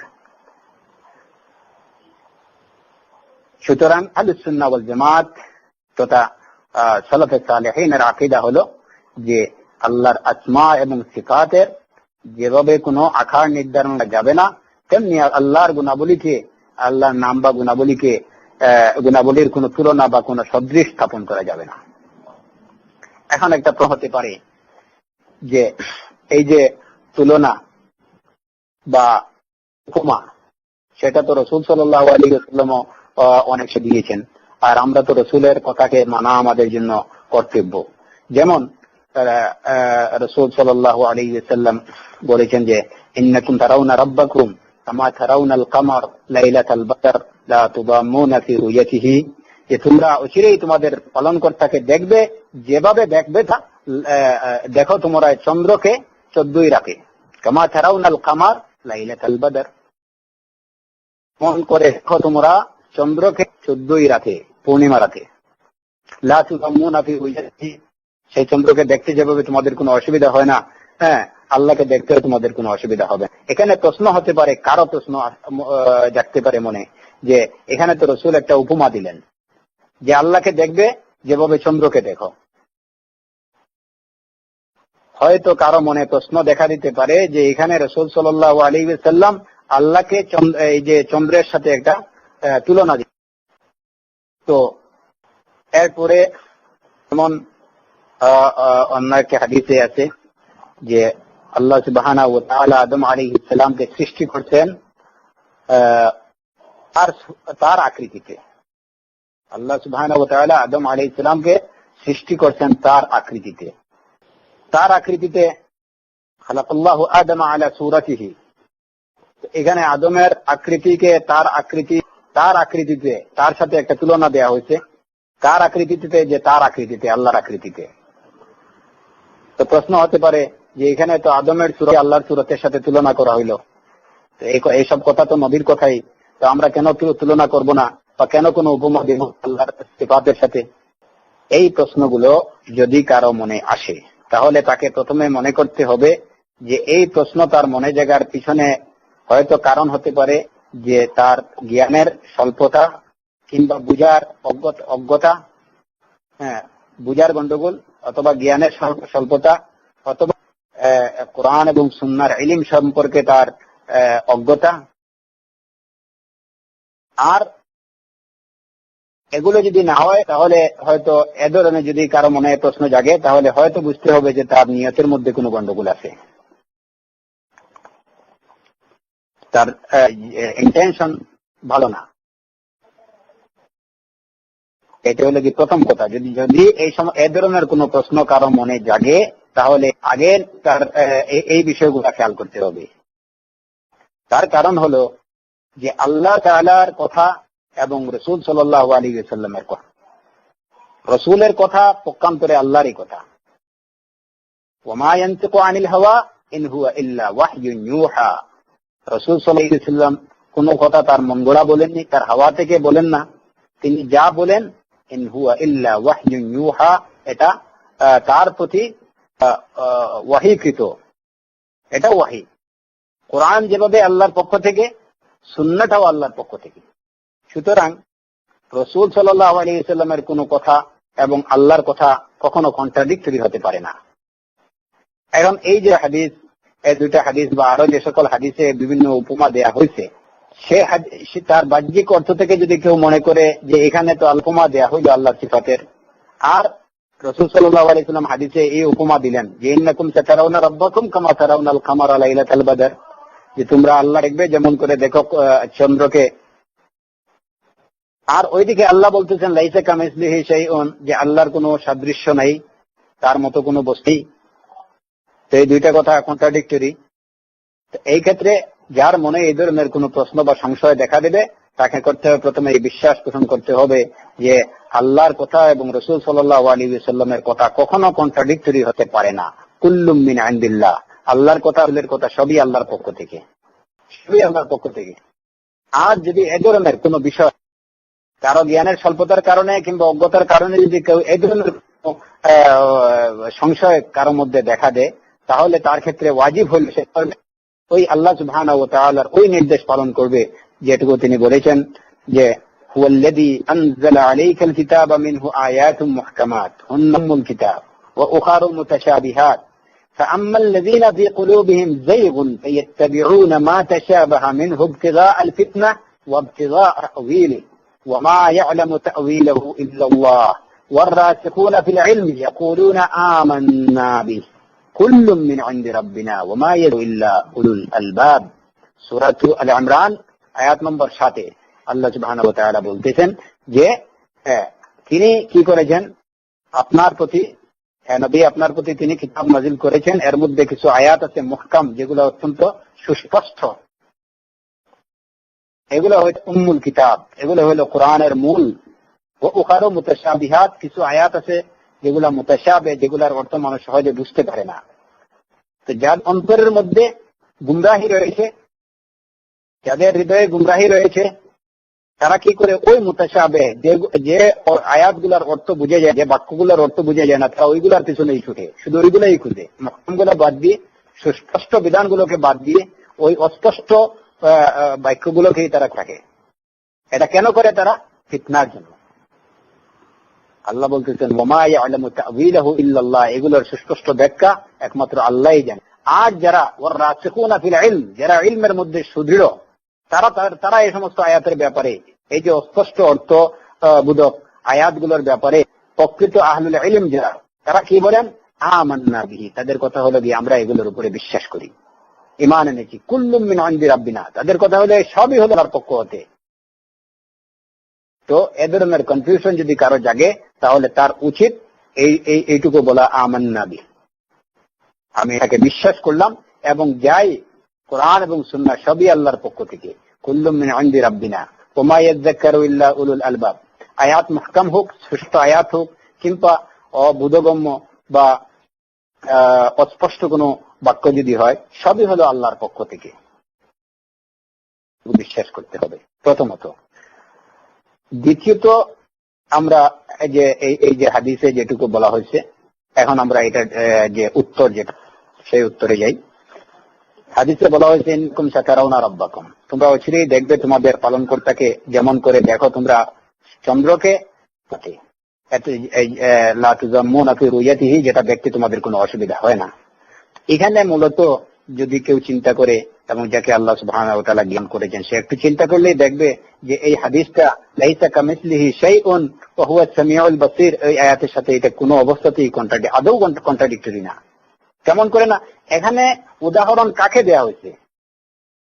আল্লাহকে কমরের সাথে, আল্লাহকে চন্দ্রের সাথে উদাহরণ দেওয়া হয়েছে না এখানে দেখার উদাহরণ হয়েছে? আল্লাহকে দেখা কিভাবে দেখবে? যেভাবে চন্দ্রকে দেখো। এখানে তুলনা করা হয়েছে দেখাকে দেখার সাথে। দৃশ্যমান বস্তুকে দৃশ্যমান বস্তুর সাথে তুলনা করা হয়নি। এটুকু বলা হয়নি যে তোমরা আল্লাহকে যিনি চন্দ্রের মতো, তোমরা ওই আল্লাহকে দেখবে যিনি চন্দ্রের মতো, এইটুকু তো বলা হয়। বলা হয়েছে তোমরা আল্লাহকে দেখবে সেভাবে যেভাবে তোমরা দেখো চন্দ্রকে। এখানে মূলত তুলনা করা হয়েছে দেখা, প্রত্যক্ষ করা, এই বিষয়টাকে দেখার সাথে। আল্লাহকে দেখাকে তুলনা করা হয়েছে চন্দ্রকে দেখার সাথে। এখানে যে কাজ, দেখা যে কাজ, ওই কাজে তুলনা করা হয়েছে ওই আরেকটা কাজের সাথে। কিন্তু দৃশ্যমান বস্তু আল্লাহকে চন্দ্রের সাথে এখানে তুলনা করা হয়নি। অর্থটাই সেটা পরিষ্কার বলে দিচ্ছে। তারপরে যেমন ওই দ্বিতীয় হাদিসে যেটুকু ইন্নাল্লাহ খালাকা আদামা আলা সূরাতিহি, আল্লাহ তাআলা আদমকে সৃষ্টি করছেন তার আকৃতিতে। এখানে আলা সূরাতিহি, আল্লাহর সূরাতে, আল্লাহর আকৃতিতে বলতে কি বোঝানো হয়েছে?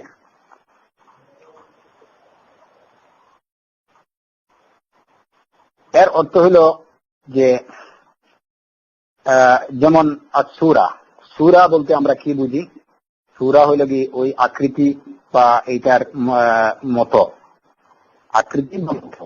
যেমন আমরা ওই যে একটা কাগজ যদি ফটোস্টেট করি, তো এটাকে সূরা বলা হয়, ফটোকপি বলা হয়, কারণ ওইটা ওইটার মতোই। কিন্তু এখানে আমরা দেখি যে একটা ফটোকপি, একটা কাগজের বা একটা ডকুমেন্টের ফটোকপি আমরা নেই, তাহলে যদিও অরিজিনাল কপিতে যে যা কিছু লেখা আছে ফটোকপিতে তাই থাকে, কিন্তু তারপরেও কথা রয়ে যায় এইটুকু যে সেল সাপ্পর যেগুলা মারা হয় ওইগুলা কি অরিজিনালি আসে না ফটো হয়েই আসে? দুইটা কখনো সমান হতে পারে না। যেটার সাথে যেটার তুলনা করা হবে, যার সাথে তুলনা করা হবে কিংবা যাকে তুলনা করা হবে, এই দুটা উভয় সব দিক থেকে এক হতে পারে না। নতুবা তো ফটোকপি, এই যে মানে কলেজ ইউনিভার্সিটিতে ভর্তির সময় সার্টিফিকেটের কপি দিলেই চলতো, ওইগুলো মূল কপি চাই কেন? আর ফটোকপি দিলেও বলে যে ওইগুলো অ্যাটাচেড হতে হবে। চাকরির ক্ষেত্রেও ঠিক তেমনি। তো কখনো সূরা এইটা, এই জিনিসটা একটা বস্তু আরেকটা বস্তুর মতো, এই কথাটা সর্ব থেকে একটা আরেকটার মতো একদম হুবহু হওয়া প্রমাণ করে না। যেমন বিষয়টা আমাদের কাছে আরেকটু স্পষ্ট হবে যে রাসূল সাল্লাল্লাহু আলাইহি ওয়াসাল্লাম বলেছেন, ইন্না আউয়ালা হাদিসে রয়েছে যে ইন্না আউয়ালা জুমরাতিন তাদখুলুল জান্নাহ আলা সূরাতিল কমর। ইন্না আউয়ালু জুমরাতিন তাদখুলুল জান্নাহ আলা সূরাতিল কমর, বেহেশতে সর্বপ্রথম যে দলটি প্রবেশ করবে তারা হবে আলা সূরাতিল কমর, এরা চন্দ্রের আকৃতিতে হবে। এখন এখানে যারা বেহেশতে প্রথমে প্রবেশ করবে তারা চন্দ্রের মতো হবে, চন্দ্রের মতো হবে, চন্দ্রের আকৃতিতে হবে। এই যে এখানে সূরাতুল চন্দ্রের আকৃতি বা চন্দ্রের মতো বলে যে যেটুকু বোঝানো হয়েছে, এখানে কি আমরা এইটুকু বুঝি যে চন্দ্রের মতো, চন্দ্রের যেভাবে কোনো হাত নাক মুখ এগুলো নেই, ওই বেহেশতে প্রথমে যারা প্রবেশ করবে ওদের হাত মুখ কিছুই থাকবে না, চোখ মুখ কিছুই থাকবে না, হাত পা থাকবে না, এরা কি পাথরের মতো হবে? এটা তো কেউ বলবে না, অবশ্যই তারা মানুষের মতো হবে। তাহলে এখানে বলা হলো আলা সূরাতিল কামার, যে চন্দ্রের মতো, চন্দ্রের আকৃতি হবে। এখানে চন্দ্রের আকৃতি বলতে কি বোঝানো হয়েছে? যে এরা চন্দ্রের মতো উজ্জ্বলতার দিক থেকে, উজ্জ্বলতার দিক থেকে এরা চন্দ্রের মতো হবে, এতই উজ্জ্বল। সব দিক থেকে যদি এরা চন্দ্রের মতো হয়ে যায় তাহলে তো এরা মানুষই থাকবে না, ওই পাথর হয়ে বেহেশতে ঢুকবে। এটা তো কেউ বলে না। তো সূরাতুল কামার বলতে এখানে কি বোঝানো হয়েছে? যে তারা চন্দ্রের উজ্জ্বলতা, তাদের মধ্যে উজ্জ্বলতা থাকবে। খালাকাল্লাহু আদমা আলা সূরাতিহি, আল্লাহ আদমকে সৃষ্টি করছেন তার আকৃতিতে। এখন তার আকৃতিতে বলতেও যে সব দিক থেকেই তার আকৃতিতে, এমন এই অর্থ বোঝানো হয়নি। যেমন করে এই যে দুইটা উদাহরণ আমরা দিলাম, এই উদাহরণে সর্বদিক থেকে যে একটা আরেকটার মতো হতে হবে, একটা আরেকটার আকৃতি এবং প্রকৃতি হতে হবে, তা প্রমাণ করে না। দ্বিতীয়ত এখানে আরেকটা উত্তর হলো যে আলা সূরাতিহি, আল্লাহ তার আকৃতিতে সৃষ্টি করেছেন। যেমন কোরআনে কারীমের সূরাতুল হিজরের একটা আয়াতে আমরা দেখি আল্লাহ সুবহানাহু ওয়া তাআলা বলেছেন, ওয়া নাফাখতু ফীহি মির রূহি, তার মধ্যে আমি আমার রূহ ফুৎকার করলাম, ফুঁকে দিলাম। নাফাখতু ফীহি, আমি তার মধ্যে আমার রূহ ফুঁকে দিলাম। তো এর অর্থ কি এটা? যে নাফাখতু ফীহি মির রূহি, আমার রূহের একটা অংশ তার মধ্যে ঢুকিয়ে দিলাম, এর অর্থ কি এটা? এটা এই কথা কেউই বলেন না। এর অর্থ হচ্ছে যে আল্লাহ সুবহানাহু ওয়া তাআলা নাফাখতু ফীহি মির রূহি, তার মধ্যে আমি আমার রূহ ফুঁকে দিলাম, অর্থ হলো কি তার রূহটাকে আমি সৃষ্টি করলাম, কিংবা যে রূহ আমার সৃষ্টি, সেই রূহ আমি তাকে প্রদান করলাম, আমার সৃষ্টি করা রূহ তাকে প্রদান করলাম, এর অর্থ। তো আলা সূরাতিহি ক্ষেত্রেও এখানে যে আলা সূরাতিহি, আল্লাহর আকৃতিতে বলতে আল্লাহর সৃষ্ট আকৃতিতে, আল্লাহর সৃষ্ট আকৃতিতে সুবহানাহু ওয়া তাআলা আদম আলাইহিস সালামকে সৃষ্টি করছেন। তার সৃষ্ট যে কাজ সেটা নারী। যেমন আমরা দেখি কোরআনে কারীমে আল্লাহ সুবহানাহু ওয়া তাআলা ইরশাদ করেছেন, ওয়ালাকাদ খালাকনাকুম সুম্মা সাওয়ারনাকুম সুম্মা কুলনা লিল মালাইকাতি ইসজুদু লি আদম, যে নিশ্চয়ই তোমাদেরকে সৃষ্টি করেছি, অতঃপর সুম্মা সাওয়ারনাকুম, অতঃপর তোমাদেরকে আকৃতি প্রদান করেছি, গঠন আকৃতি প্রদান করেছি। এরপরে সুম্মা কুলনা লিল মালাইকাতি ইসজুদু লি আদম, এরপরে আমি ফেরেশতাদেরকে বললাম যে তোমরা আদমকে সিজদা করো। তো এখানে সুম্মা সাওয়ারনাকুম, আমি তোমাদেরকে আকৃতি প্রদান করেছি। তো আল্লাহ সুবহানাহু ওয়া তাআলা আদমকে তার আকৃতিতে পয়দা করেছেন, সৃষ্টি করেছেন। তো এর অর্থ হলো যে আল্লাহ সুবহানাহু ওয়া তাআলা আদম আলাইহিস সালামকে আকৃতি দান করেছেন আলা সূরাতিহি, আলা সূরাতিহি, এত হলো কি আল্লাহ সুবহানাহু ওয়া তাআলা তাকে আকৃতি দান করেছেন। যে অর্থটা স্পষ্টভাবে সূরাতুল আরাফের 11 নম্বর আয়াতে স্পষ্ট বলা হয়েছে যে ওয়ালাকাদ খালাকনাকুম, আমি তোমাদেরকে সৃষ্টি করেছি, অতঃপর তোমাদেরকে আকৃতি দান করেছি। তো ওই যে আকৃতি, আদমের যে আকৃতি, সেই আকৃতি তো আল্লাহই দান করেছেন। সুতরাং আল্লাহর দানরা, আল্লাহর সৃষ্ট আকৃতি, ওইটা তো আল্লাহরই আকৃতি। সুতরাং এটুকু বুঝার কোনো অবকাশ নেই যে আল্লাহ সুবহানাহু ওয়া তাআলা আদম আলাইহিস সালামকে হুবহু তার আকৃতিতেই সৃষ্টি করেছেন, এর অর্থ এটা না। কারণ তার মতো হওয়া সব দিক থেকেই যে তার মতো হত কথা প্রমাণ, তাই না? এটা হলো কি প্রথম জবাব। দ্বিতীয়ত কথা হলো কি যে এই হাদিসের অর্থ হচ্ছে যে আল্লাহ সুবহানাহু ওয়া তাআলা আদমকে সৃষ্টি করেছেন এবং তাকে তিনি সৃষ্টি করা আকৃতি দান করেছেন। আদমের যে আকৃতি সেটা আল্লাহর সৃষ্টি, তো আল্লাহর সৃষ্টি আকৃতি সেটা আল্লাহর আকৃতি। যেমন আমরা দেখি যে বাইতুল্লাহ, আল্লাহর ঘর, বাইতুল্লাহকে বাইতুল্লাহ আমরা বলি। অনেক সময় আল্লাহ সুবহানাহু ওয়া তাআলা অনেক কাজের সম্পর্ক তার সাথে করেছেন, সেই কাজের যে গুরুত্ব, সেই কাজের ফজিলত বোঝানোর জন্য অনেক বিষয়কে, অনেক কাজকে তিনি তার নিজের দিকে সম্পর্ক করেছেন। যেমন বয়তুল্লাহ ওই যে ঘর যেটা, হ্যাঁ, বয়তুল্লাহ থেকে আল্লাহ সুবহানাহু ওয়া তাআলা 2-4 রাত কাটাইছেন না, ওইখানে আল্লাহ সুবহানাহু ওয়া তাআলা বসবাস করেন। বয়তুল্লাহর অর্থ হল আল্লাহর ঘর, ওইখানে কি আল্লাহ থাকেন? কিন্তু এরপরে ওইটাকে কেন বাইতুল্লাহ বলা হয়? যে ওই ঘরটা আল্লাহর কাছে অত্যন্ত প্রশংসিত, অত্যন্ত সম্মানিত, ওই ঘরের একটা গুরুত্ব এবং তাৎপর্য রয়েছে। যার কারণে এটাকে বাইতুল্লাহ বলা হয়। সালেহ আলাইহিস সালাম কওমে সামুদের প্রতি প্রেরিত নবী সালেহ আলাইহিস সালামকে আল্লাহ সুবহানাহু ওয়া তাআলা মুজিজা স্বরূপ একটা উটনি দিয়েছিলেন। হ্যাঁ, কোরআনে কারীমে সেটাকে বলা হয়েছে নাকাতুল্লাহ, আল্লাহর উটনি। ওই উটনিটা কি আল্লাহর ছিল না আল্লাহ সুবহানাহু ওয়া তাআলা সালেহ আলাইহিস সালামকে দিয়েছিলেন মুজিজা হিসাবে? ওইটা তো আসলে ছিল ওইটা সালেহ আলাইহিস সালামের উটনি, কিন্তু কোরআনে কারীমে ওইটাকে বলা হয়েছে নাকাতুল্লাহ, আল্লাহর উটনি। কেন বলা হইলো? যেহেতু ওইটা সালেহ আলাইহিস সালামের প্রতি মুজিজা স্বরূপ আল্লাহ সুবহানাহু ওয়া তাআলা দান করেছেন। এটার যে তাৎপর্য, এটার গুরুত্ব, এটার ফজিলত জানার জন্যই ওইটাকে আল্লাহর সাথে সম্বন্ধযুক্ত করা হয়েছে, বলা হয়েছে নাকাতুল্লাহ। এইভাবে আলা সূরাতিহি বা আলা সূরাতিল্লাহ, আল্লাহর আকৃতিতে বলতে আল্লাহর আকৃতি থেকে। তো আল্লাহ সুবহানাহু ওয়া তাআলা যেহেতু আদম আলাইহিস সালামের আকৃতি তথা গোটা সৃষ্ট বস্তুর আকৃতি প্রদান করেছেন, তাই ওই কাজটাকে অত্যন্ত মহিমান্বিত, অত্যন্ত তাৎপর্যপূর্ণ, অত্যন্ত গুরুত্বপূর্ণ বিধায় আল্লাহ সুবহানাহু ওয়া তাআলা ওই কাজকে নিজের সাথে সম্বন্ধযুক্ত করে বলেছেন আলা সূরাতিহি, যে তার আকৃতিতে। সুতরাং এটাকে এখানে অন্য কিছু বোঝার অবকাশ নেই। এই হইল আহলুস সুন্নাহ ওয়াল জামাআতের আকীদা আল্লাহর আসমা এবং সিফাতের ক্ষেত্রে, যার মোট কথা হলো যে আমরা আল্লাহ সুবহানাহু ওয়া তাআলার আসমা এবং সিফাত আছে সেগুলোকে বিশ্বাস করব, যেগুলো আল্লাহ নিজের জন্য সাব্যস্ত করেছেন, যে নাম বা গুণাবলীগুলো, কিংবা রাসূল সাল্লাল্লাহু আলাইহি ওয়াসাল্লাম আল্লাহ যে সকল গুণাবলী বর্ণনা করেছেন তাতে কোনো পরিবর্তন করব না, সংযোজন করব না, বিয়োজন করব না।